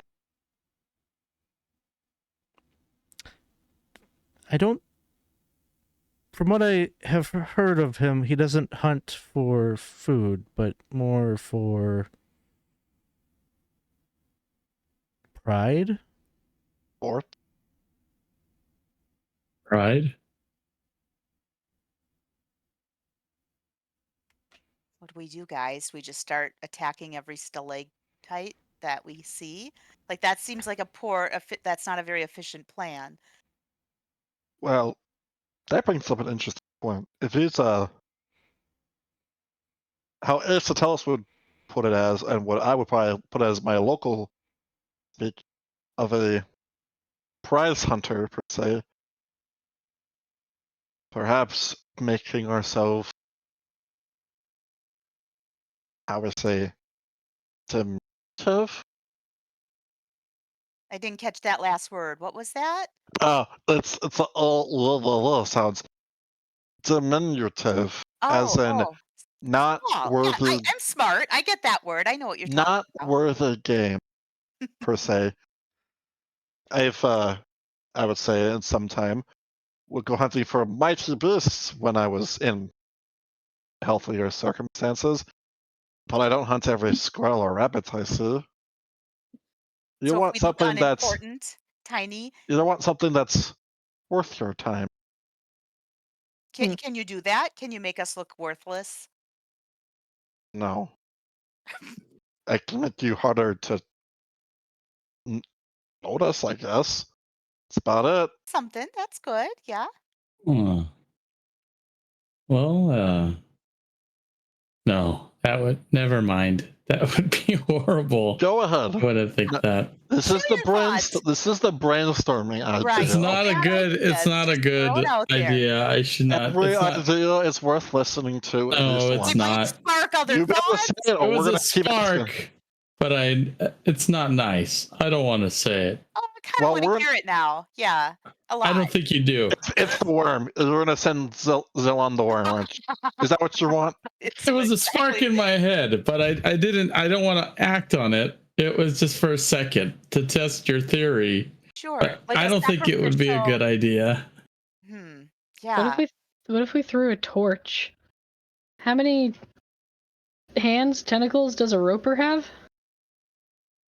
Do you want to find out how many hands a god has? Not really. I have 8, 9. I have 9 torches. I have 9 torches left. I'm And assuming anyone just I'm assuming a god has more than 9 hands, maybe? Well, God probably has some sort of intelligence too, right? Like not just instinctual, like a mosquito going for the flame kind of thing. Yeah. It maybe can distinguish. You can know, we teleport? I don't think we could, huh? I can go Well, ethereal. I can theoretically For a teleport, little but bit. there have been times where it hasn't worked. It's not really teleporting; it's just moving. Like it's kind of creating a door in a different dimensional space that gets me and a person, of a similar size. But I couldn't use it to get out of the prison. Like there's been times my magic is just a little bit wonky. I don't know. I could try. I have haste and sanctuary, but that only helps me and not you. Alex, what is happening like under, around the bridge, not like above? Like below is just you can't see the bottom of the ravine.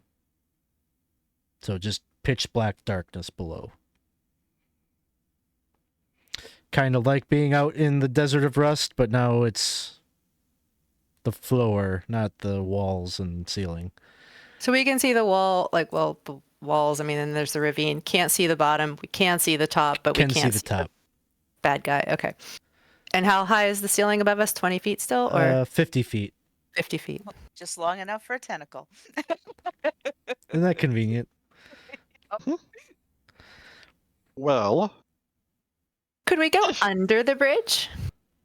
wow, Master, you're believing me to all the things I was just about to say. Sorry. I was gonna say it. I could go under the bridge, no problem. Just Because you could like climb on the You know. underbelly. Yeah. I'm a little worried about that, just in the sense that when people don't successfully climb, they fall. And 100-foot drop was very injurious. This one looks a little deeper than that. So I think it's not a bad idea, but we'd want to make sure people didn't, Well, fall. Isatelis says safety, all of our safety, even little Zilon there, should be the number one priority. This way, we've got a god and an archdevil. There's all sorts of caverns. Maybe we could find another way? Oh my god, I didn't think of that. Huh. if there was another way, then what would be the purpose of this area? Seems kind of important. Dedicate a whole structure to it. I mean, unless it's just important as a passageway. Passageways are important, but if there's another passageway that could get us to the same ultimate destination, like a detour, Like a circle. like a circle. Yeah. Or a spiral. They're like circles that keep on just kind of build like that. Oh. That could. It's a yeah. circle with a beginning and an end. So maybe we're both right, she says to Baldwin. What are the chances you think if we died, we'd reappear something on the other side? No. Do you really Okay. want to try that out No. right now? No. I don't. Remember, happy thoughts are important.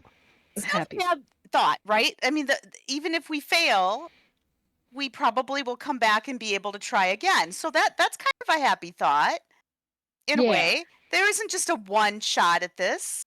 It is a But- morbid, I admit, but Oh, but there's something else after. it's never. We never know how long it's going to take, and we never know what Right. we're going to be. Like you know. I'm not saying we should all just like intentionally jump off into the ravine, but I am saying if our plan does not go as successfully as we would like, we might get another chance, you know? That's optimistic, Clack. I think that's a good part to remember. Asa tell us if so you're suggesting a different passage now. Do you have an idea of which one would be a good one to take?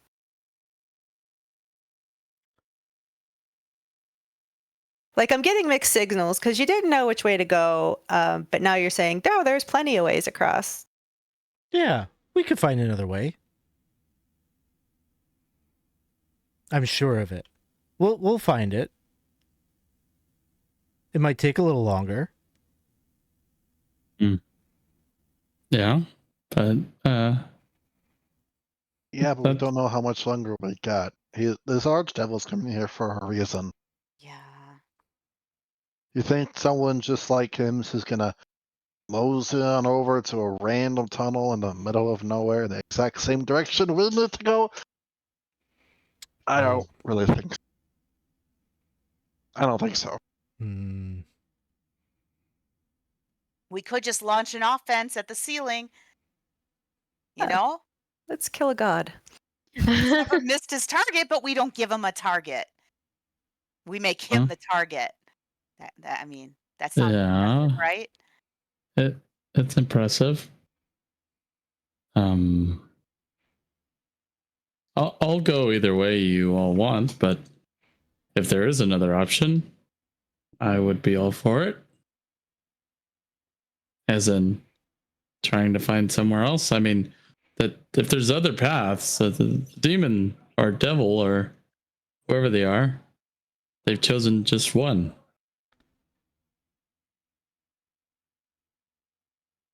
If I wild shape, can I maintain concentration on a spell? Yes. I could probably get me and somebody else across, possibly, if we're sneaky about it, and go under the bridge. Because I'm going to throw this out there, but I'm not opposed to trying to attack either. But I could probably wild shape like into something small that can crawl under the bridge, and I have spider climb that somebody can use to go across the bridge on their own.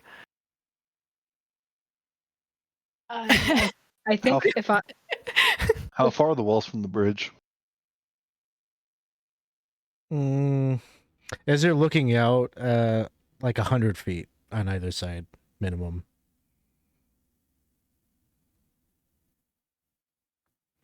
I mean, I'm thinking about spider climb, like right underneath, like on the undersurface of the bridge.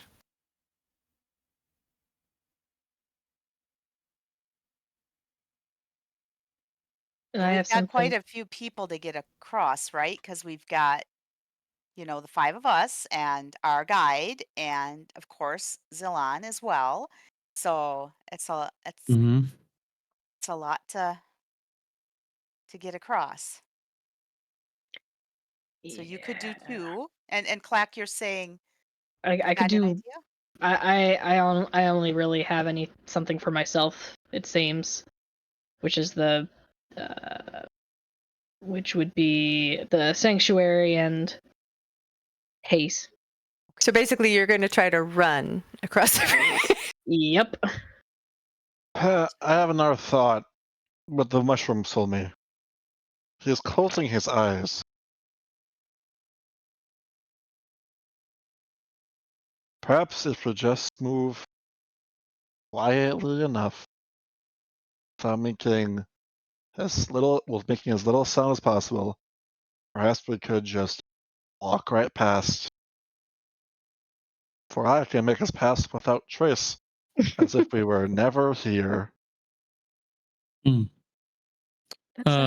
one way or another, if we're going across that bridge, ain't gonna do us any good if only 2 of us get across. Mimir, sir. Ropers. They have any special senses that we should know about? Even if their eyes are closed and whatnot? You're asking about ropers. or the god, but maybe both.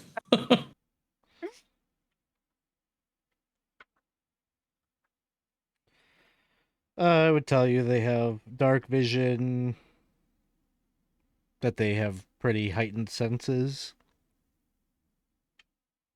Their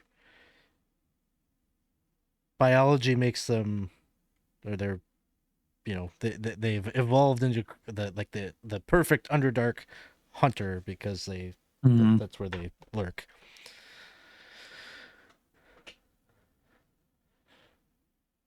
Do we think that they have like sensitivity to light? They're Underdarky.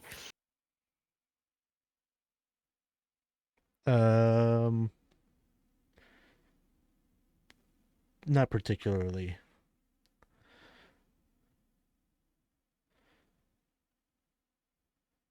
Man, me and Hmm. I don't know, guys. Like I said, I could try some of my magic too, but it's not going to get everybody.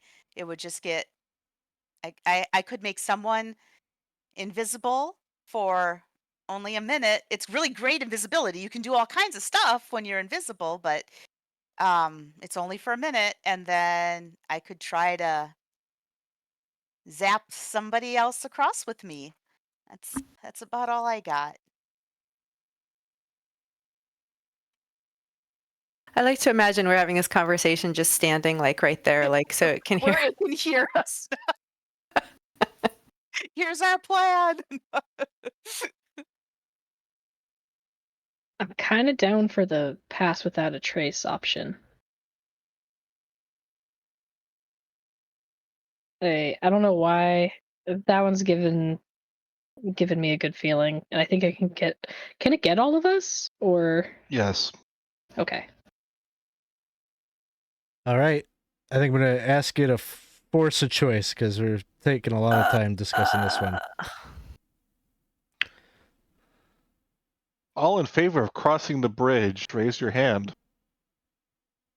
I don't want to sneak across it myself. I don't feel like, even with the pass without trace, I don't feel confident sneaking across this bridge. I don't mind crossing the bridge, but I'd rather try to just zap myself across. How So about I'll this? vote for Everyone crossing. raise their hand if they feel like they've got a plan for getting across the bridge one way Well, or another. I'm agreeing that I'm Yeah. open to crossing the bridge, but I didn't want to be like, yep, I'm going to try to sneak across with you guys, because like I feel like I would be a liability. I guess the real question is, do we want to leave this room and look another way, or go through this room is the real question. Right. That's what Do I'm we- saying. Like I'm I guess fine question is, going through. do we want to go through this room? I say a better question. Raise your hand. Right. I can do that. Sure. Oh. Here we go. Nothing, Isaac. Huh? No, go. We got to get going. And I said I'd be good with whatever you want to do. Let's do it. All right. So, raise your hand if you're doing the sneaking across with the pass without trace option. Do we have to stay in a certain 30 feet. Oh, okay. Well, Okay, so this is what I'm going to do. I'm going to try to sneak across with you guys, but if all things go bad, I'm going to just try to get me and whoever's closest to me out of there. Well, So We will know I mean, the risks. I can do the shift and spider climb somebody and stay in vicinity just by staying underneath you guys. So if anybody wants to spider climb under the bridge, it's just walking with your feet under the bridge, like you've got, yeah, as long as you maintain concentration on that spell. Right. But if a roper jumps on you and you lose concentration, whoever's spider climbing has a long fall. I'm going to be under the bridge too, though, so we'd probably both go at once. Issac would be like, I would take a little bit of spider climb if you don't feel too weird about having me under there with you. No? Okay.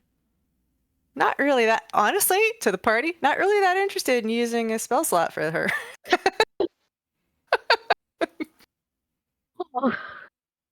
I mean, I kind of get it, but also, Well, I'm going to be walking very close to Zilloff in case all hell breaks loose. I can try to dimension door with Zillon, because he's worth a spell slot. All right, so I think Let's I got try it. to We be got sneaky. a spider climb spell being expended by. Oh, nope, not if any. I'm gonna sneak. I'm sneaking. Okay, you're going with the sneak. Okay, so all right, so we got 4 people are doing a sneak, and the NPCs. Oh, Zillon is going with, Robyn, your character. So let's do. So ultimately, to start, you're all doing a stealth check. Is this the plan? Yeah. Okay, everybody do a stealth check. I'll tell you about this someday, but Oh God. You will add +10 to this. Plus 10. Okay. I got that's a 17 for me, with the 10. Well, I was a little more sneaky than I thought I would be. Here, I thought I was going to bring you guys down. okay, the 23. 35 has the 10 factored in. Okay. All right. Some of Yeah, these so does don't have the 10 26. factored in, so I don't know. I'm seeing numbers that are high enough that you all get across the bridge. Okay. Oh, okay. Anybody who's watching that knows what's going on with this encounter should be laughing at how much planning went into that. All right, so you got to the other side. You're safe. Is going to attack us. Yeah. This thing must be like asleep, and we just don't know it. He's just taking a big ol' snooze. Across. Let's go. Mushrooms lie. We don't know. True. How dare you? This is a first-hand witness. This is an eyewitness testimony. They're never wrong, ever. Mushrooms are known to cause visions. Maybe that's what happened here. Just seeing things. Oh, goodness. Well, that, you know what? We don't know. We don't know. We just You think don't know. say, we got Yes. through, and that was excellent. Nice Ace job. Tellus is just like, oh, okay, we made it. Yeah. Thank goodness. Yeah. That was the adrenaline rush. Whew. Do we I need need another rest? No, I think I'm good. I think I'm good. Just that was a little dicey there. Stalling. Stalling? A little bit, yeah. Well, before you needed a rest. Oh yeah, that's true. But then that's because we fell down a 100-foot hidden place and released a demon, which I'm not sure if we all collectively didn't know that was going to happen, or maybe if just some of us didn't know that was going to happen.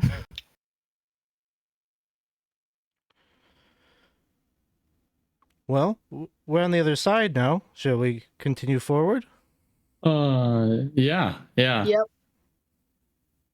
Wait, I forgot something back there. Just kidding. Here we go. We still got the sneaky thing going, so you could probably make it.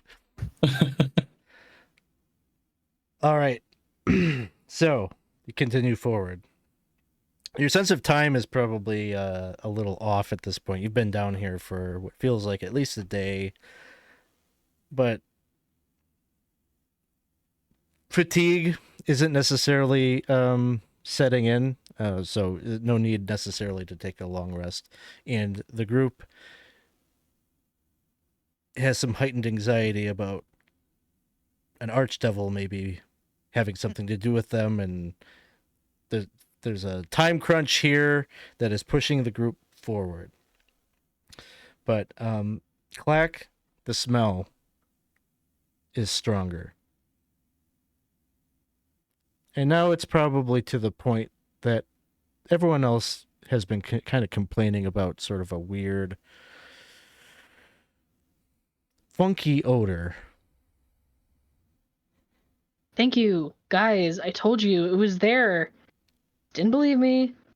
It was there the whole time. It's just worse now. Well, what is that smell? What is it? Last I remember, giant foot.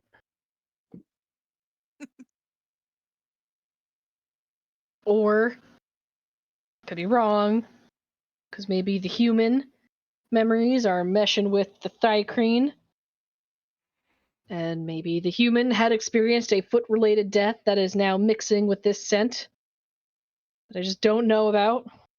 So that's your core, the thread that weaves between all of your lives is a foot-related death? I think so.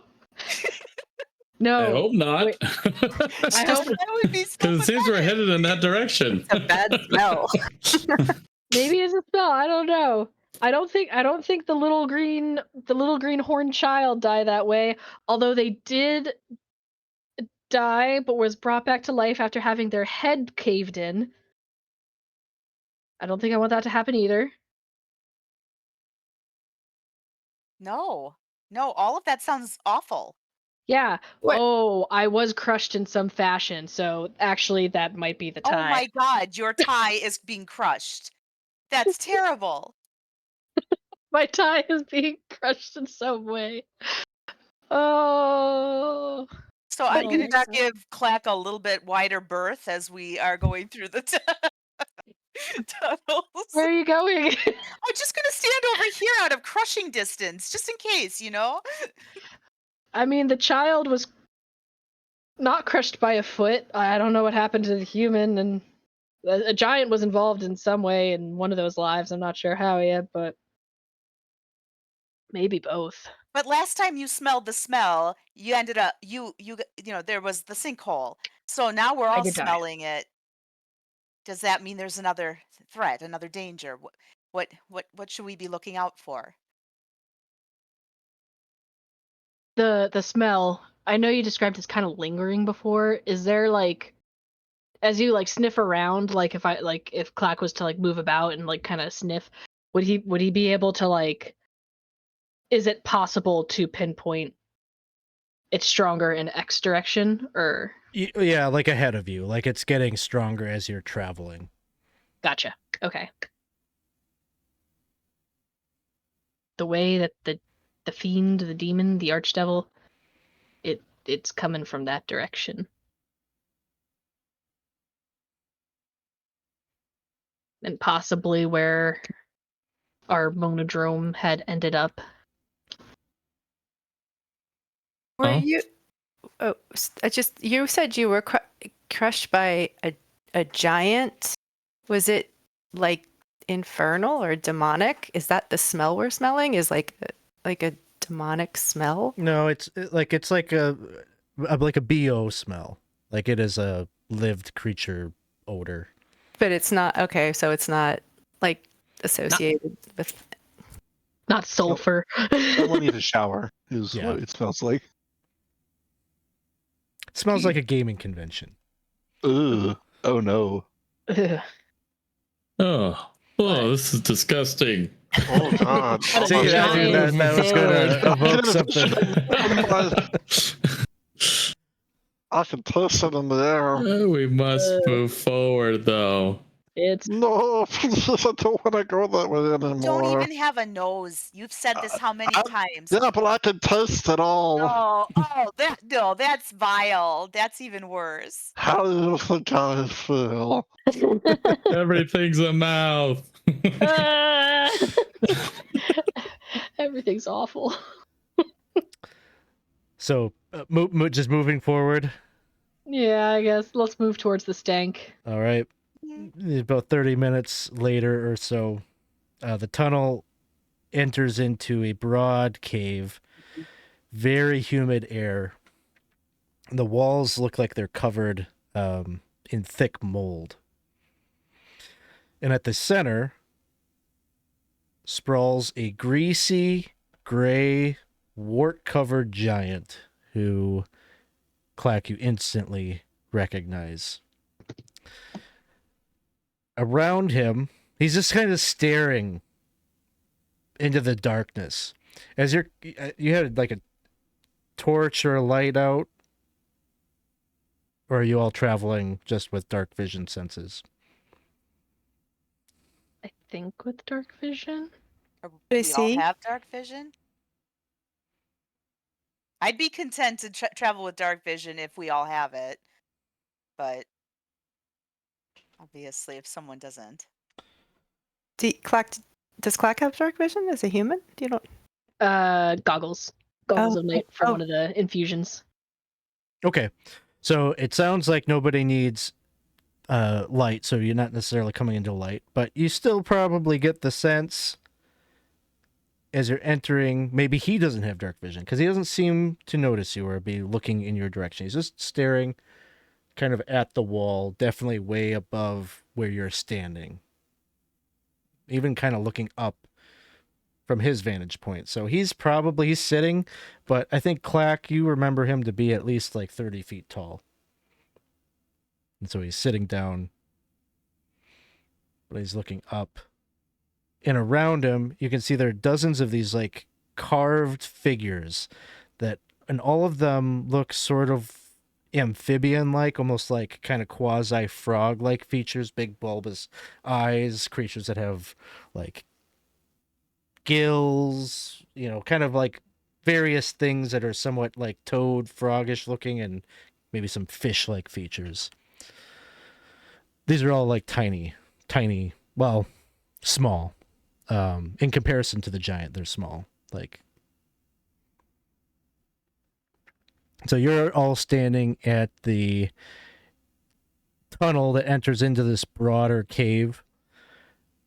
And you can see that there is, like, the cavern narrows to a tunnel on the opposite side from where you're coming in. So to continue through the tunnel, you'd have to circumvent or get around the giant. The little frog guys, are they looking up too? They're just statues. Oh, I thought they were. Okay. Yep. Well, I guess we got to be sneaky again. Is that what we're doing? Please. Avoid the feet. It's him. Wait, I want to ask, Asa, tell us, who's this now? Oh, I can't smell. But do you see what's in front of us? Oh, I see him. Yeah, who's that? I'm not Clack. Why would Clack know who this is? Oh, I thought she knew. She said she smelled familiar smell. Yeah, It looks like a giant. Ooh. This is the giant. We could ask him. Should we ask him who he is? I don't know. I don't want to talk to them. Oh, I don't blame you. You've had a very traumatic experience. Did he hurt How you? was I it? don't remember if he was open to talking at all, or did he just go directly to stomping? How's it here? I don't know. Question. I just remember foot. I don't even know if he saw me. Question, You described them as just like looking at the ceiling, kind of just. Yes. With my previous medical condition and caring for people who may have been sick, would he give the impression that he may be blind? Yes. And then it hurts even worse, Clack. And you remember now, you weren't even in really a battle with him. You thought you were. But he just happened to step on you. You're realizing now that... Did they think that low of me that they didn't even send me to go fight it like a vicious giant? That you're just like, yeah, he'll get stepped on eventually. Oh no. Quack, that I'm thinking stings. this could be an opportunity. I mean, this could be an opportunity to face your trauma, to redeem the experience, You think so? I think so. Because if this is something that strikes so much fear in you, right? You could write a different ending. Or A different short rest. Yeah? Right. A different short rest. I don't know. I'm kind Just of so we're fine clear with that when we say short Yeah, rest, we mean death, right? That's what. You're saying Oh, that Acetylus is doesn't like, have- I'm so sorry. Is that what we mean? Because we keep on saying short rest, but I mean, it's a pause in the circle, that okay. metaphor. right? But also it could death. be death, but it Okay. could also be like because there's no ending. It's just a Uh-huh. pause in the All right. spiral. Yeah. Yep. We can. That's a tell. I can go with you. I can go with you, Clack. And if it gets dangerous, I could try to get us both out of there. But we could go where there's no feet. Okay. Yeah. You no, know. Why don't what? You want them to go and talk to the giant? I'm just saying it's an opportunity, right? How many times do we get to rewrite an experience? You thought you were battling the giant, this blind giant stepped on you. Maybe this is a chance to, you know, face the fear, make a friend. I don't know. I mean, Greet or the we world just with open arms. It's very important. Hello? or we just go around Someone and go through talking? the other. Oh, Clack. It's now or it's never, so Clack. friendly. Are you here to worship me? Well, that's pretty far. It's a little bit more than.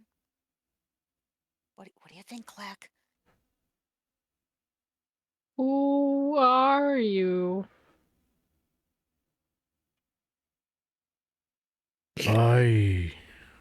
Well, it's been so long. I suppose even I've forgotten who I am. All of my followers have left me.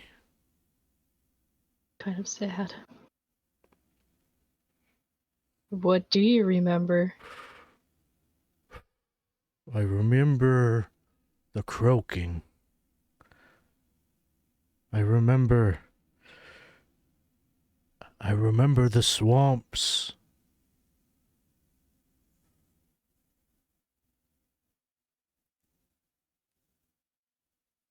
I remember that feeling of power. Oh, but it is so long ago. But if you're here, oh, and he like stands up, and you can just see like pieces of mold and It's okay. filth It's okay. like falling off of his grotesque body. Maybe I can be something again. How do you want to do that?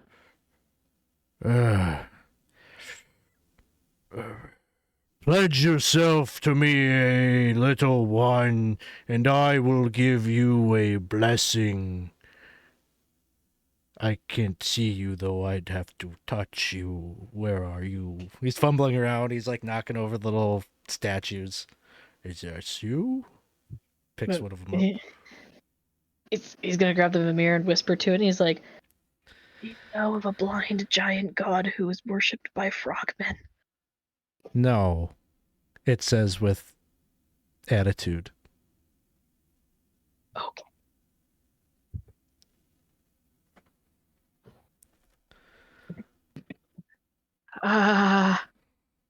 What's your name? Or maybe you can give me a new name.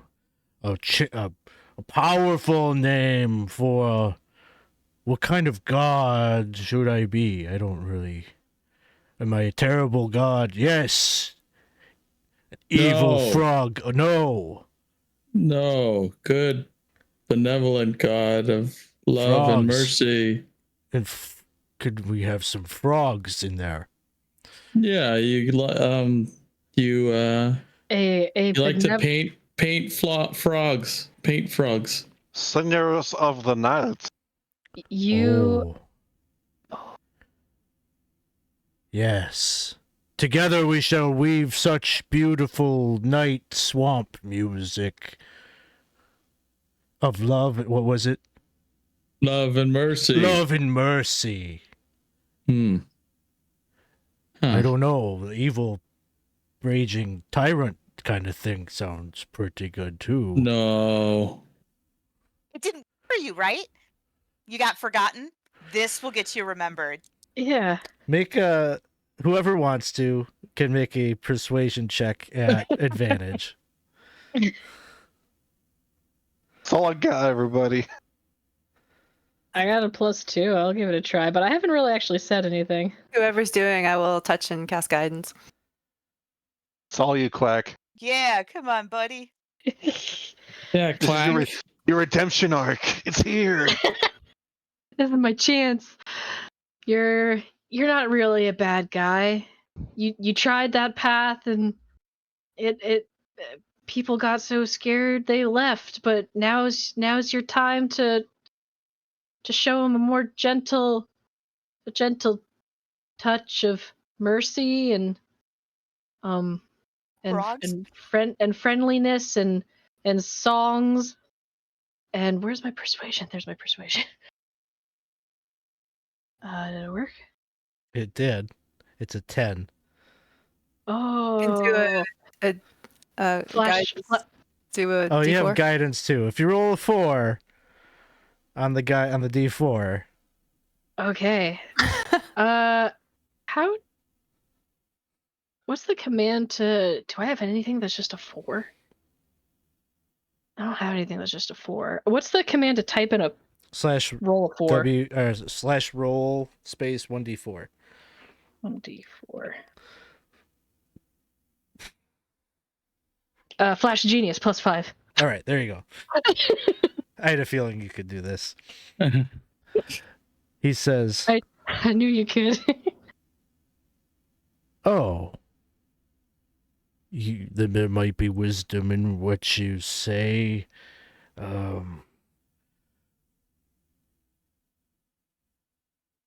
All I've been left with are these little figurines, but there was another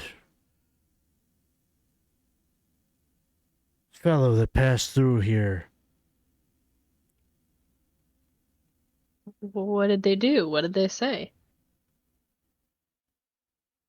I could feel on his voice he commanded infernal powers. I felt warm. I felt hot. I felt as if I was burning. My body was being lashed with flame.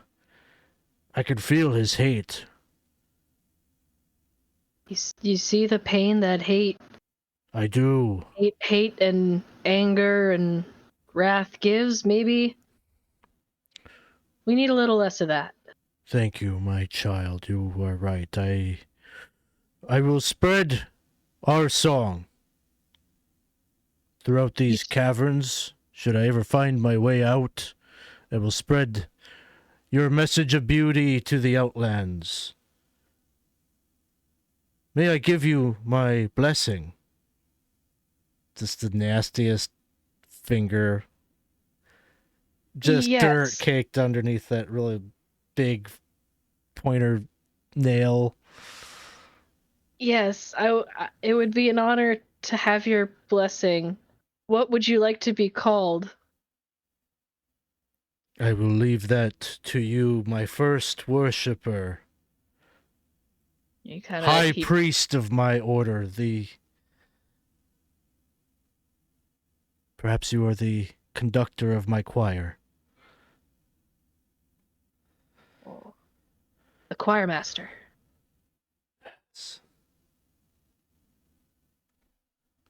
Good. He kind are of you here? bows forward. He's like, "Okay, can you hear me? Yeah. Over here. You're a Oh, warmer. And warmer, he just warmer. big finger Here. just I'm tiny. and you I'm just tiny. Careful. feel the dirt cake, transfers from his finger onto you, I feel your blessing. Thank you." and you start croaking a little bit.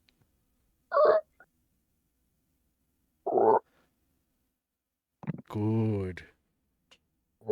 Now you can sing our song.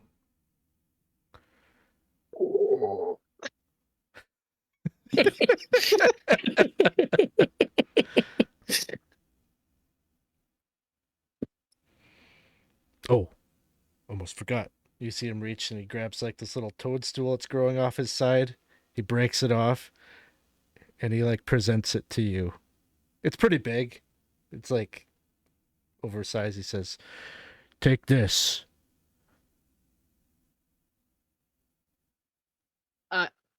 I will. May it aid you in your future endeavors. Go forth and find, sing, croak, and look after that which you seek. I don't remember. Did you tell me what you're looking for? I don't know. I have a bad memory. Thank you for the gift, first of all. And we are looking for a monodrone. Ah. I And don't know about possibly- that. How about a way to fix the multiverse? Well, the one way to fix that would be to share our song throughout. I didn't know it was broken. I've been here a really long time. As you wish. But this is a big Choir task master. for my first follower to save the multiverse. Indeed it is. There's something familiar about you, but I don't know what it is. Oh, is there? I don't... No, never mind. Go forth. I have one of those faces. I wouldn't know. Oh. Well, thank you again, choir master. He starts croaking a song. Issac is just like skirting around the edge of the cavern, gets to like the other side. I'm gonna I kind of, will as well. I don't know if I should get rid of this dirt or not. What if it's special dirt? he's gonna follow after the party. Clack, what's your mushroom for? I don't know. Does it smell magical? It doesn't necessarily spell magical, but if there are other abilities that are being employed, you might learn something. I don't think I necessarily have an ability, but I just have a fair arcana to kind of, I guess, just feel it out. Okay. Give me an Arcana check. Triple check, yeah, just an arcana. Loading. 15. 15. There are like little spots on it that seem to kind of glow a neon green color very faintly. So there is some kind of energy that moves through it. There's something here.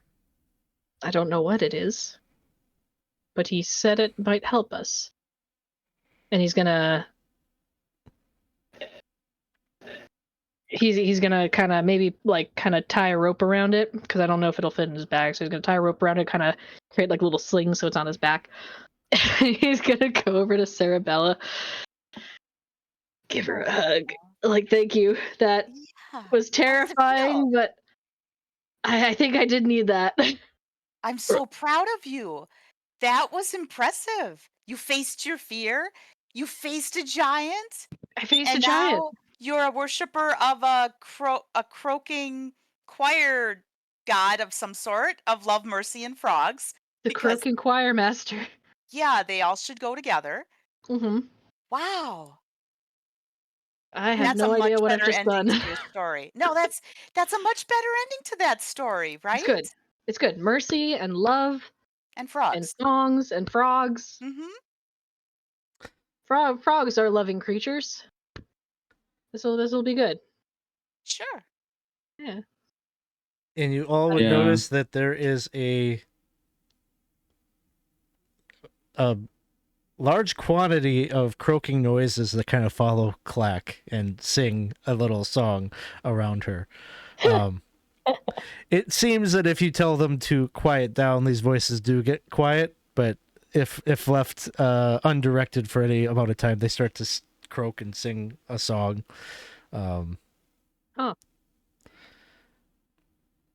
He's gonna kind of maybe like do like a little conductor, like shh. And then he's gonna kind of like once it gets quiet, he's gonna go like kind of like direct it to get louder, kind of play with it, see what it does, and then eventually we'll quiet it down again because we're following after a demon. Yeah. All right. Unless they're giant frogs, then they're not very nice. I remember trying to talk crap to a giant frog, and it was trying to eat some of us, trying to get into a mo house. Never mind. It just Zillon's those just nodding memories. along. Yeah. Okay. In a past life, I do remember a feud between various frog people who wanted to take control of a swamp. And that didn't end as well. I feel like if only they had this god, maybe that's why they were in a feud. They were missing this god. Maybe in some other time, like those feuding frogs in the Feywild will be happy. Who knows? Anyway, that has nothing to do with what we're doing. That's just a thought. So I don't think we know fully what has anything to do with what anymore. There's always the chance that it made a difference. that's true. Well, I guess keep going. You continue on. Next few hours, at this point, you can sense that Acetellus is getting, she's asking to rest more frequently. She definitely seems like she's not super eager to move forward, but continues like she never at any point leaves you or anything like that. She just kind of drifts to the back of the group and has kind of like the demeanor of a child on their way to like school or something. Like if I walk slow enough, like we won't get to the destination, even though that isn't true. So her reluctance is palpable. And I'm looking at the time, and I think this is probably where we will close things off with this scene. The tunnel that you are following again opens up into a much larger cavern. This one, there is a ledge that is about, we'll say it's like a 20-foot wide ledge that seems to skirt and follow around the wall of this cavern. Below you, very much like where the bridge was, is just infinite darkness. But this winding trail, 20 feet wide, gives you wide berth. You're not afraid of like slipping off or anything like that. It's not a perilous fall. It's just, you probably stay rather close to the wall versus the overlook. And as you're navigating around and it starts to wind and weave around this vast empty space, you get to a landing where there is no path that clearly proceeds. It ends at a wall, essentially. But as you're bending and turning around this corner, there's probably 100 feet or so of distance from where you're standing and the wall. And there's like little, I don't know, it's a large chamber. There's potentially in this room somewhere a cavern. You'd have to search around to see if there's an exit out of this larger chamber. But that's not where your attention is drawn, because you see your fiendish friend no longer a gnome, but in his true form. We'll just see.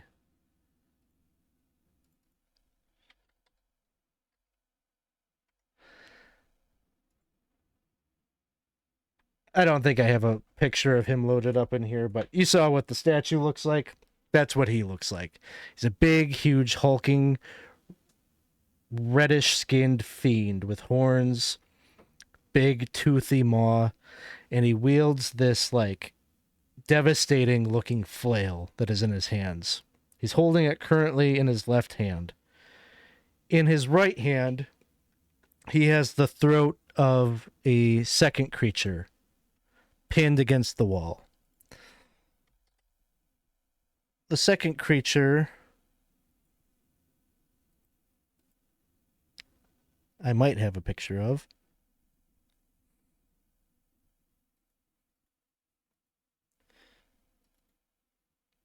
Nope, that's not working either. I will just hold up the book. He is kind of got a very purplish hue to his skin. A large creature with almost like an elongated skull, kind of like an alligator's maw, and horns.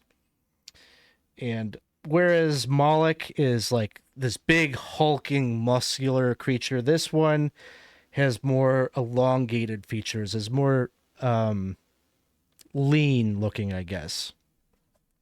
And he looks like this. So as you are coming onto the scene, and there's like some distance away, like they're probably a good 60 feet away from you at the start of this. There's clearly a physical confrontation happening between the two of them. Moloch is by the throat, seems to be using his flail to like bash at him. Both have kind of scars or injuries and whatnot. The one that he's got held or pinned against the wall seems to use a spell and teleports away right behind your group. So now you are in the middle of this battle between these two. Uh-oh. Moloch, or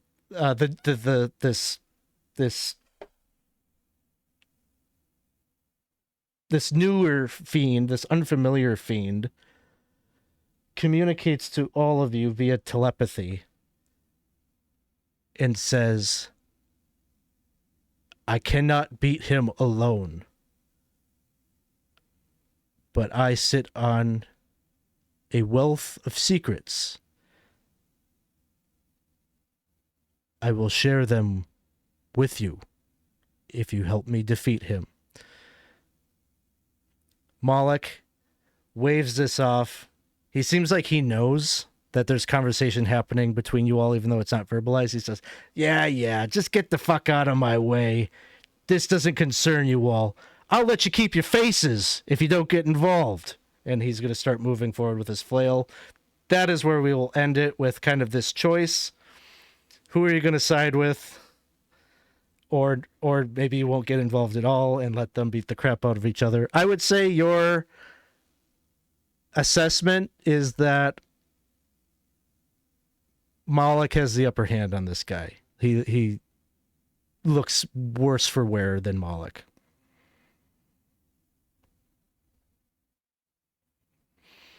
And that is where we'll leave it for tonight. Unless there's clarifying questions that you need to have to mull over your decision. But we're going to roll initiative pretty much almost right away in the next session and just see what you all do. There's no time to talk about or coordinate necessarily your response, but What from is from I a have meta a question. standpoint, you can talk about what. So what do. is Asa Tellis doing when she sees this too? She came in the room with us, or She's with you. Yeah. can I get a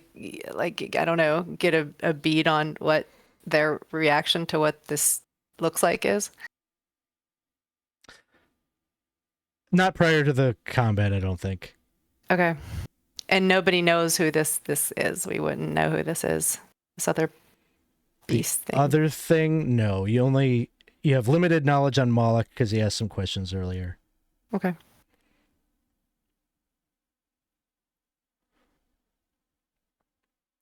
The other the other thing does not have any weapons, I guess is maybe a notable thing.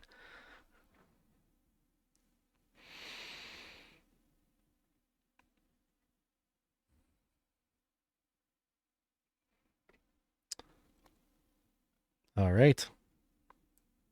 The stunned silence says it all, maybe. I don't know. All I right. think we're good. I feel like, yeah, the big decision will be made next time, right? So, All right. That will close us out for tonight. Thank you all for playing. Usually we wrap these up by sharing with one another something that made the session a memorable one for us. So I will open the floor for that. There is some gratitude you wish to pay to another player in the group. Sure, I'll start. Jenna, I really enjoyed just sitting back and watching your character go this session. There were just banger after banger as far as funny things that were happening and just things that kind of, I don't know, sparked kind of things moving forward. So I appreciate what you did this session. Oh, I hope so. I felt like I was rambling a lot. Thank you. I think I'd like to give one to Daw for having like a creative solution to get us out of that hole, like without like the use of magic or anything. I didn't Can slimes climb, or is that like a ranger thing? No, but rangers can. Okay. Because that was really cool, just like the way you described him, just like slurping down the wall and being like, "All right, here we go, Baz." Whoop, just like elevatoring them up, or so I thought that was really cool. I like that. I like that moment.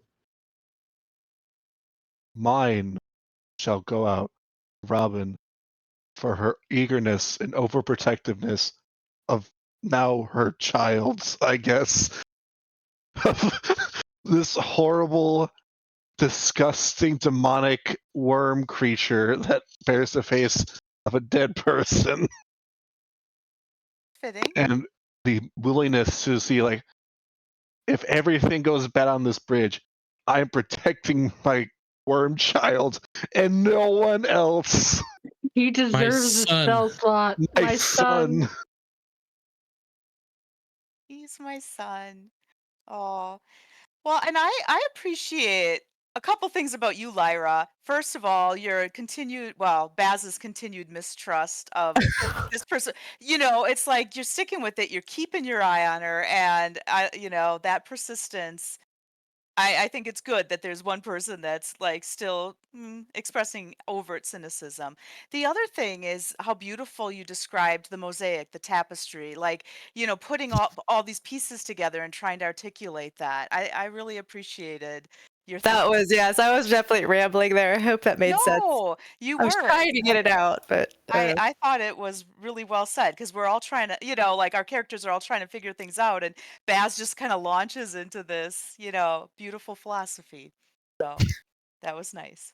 could be the mushrooms all around. I appreciated you helping Clack through a very difficult bit of I think just growth there at the end, and I appreciated Baldwin's conversation with the little fungi on the wall. So it was. I really enjoyed playing tonight, though. I do think, Jenna, you were pushing things forward. So it was great. It was really brilliant to, I think, connect seeing the drone to like physically leading to where we were in this new old map kind of thing. So that was great. Good job. Thank you. I was like, I'm gonna reach for straws here because I don't know.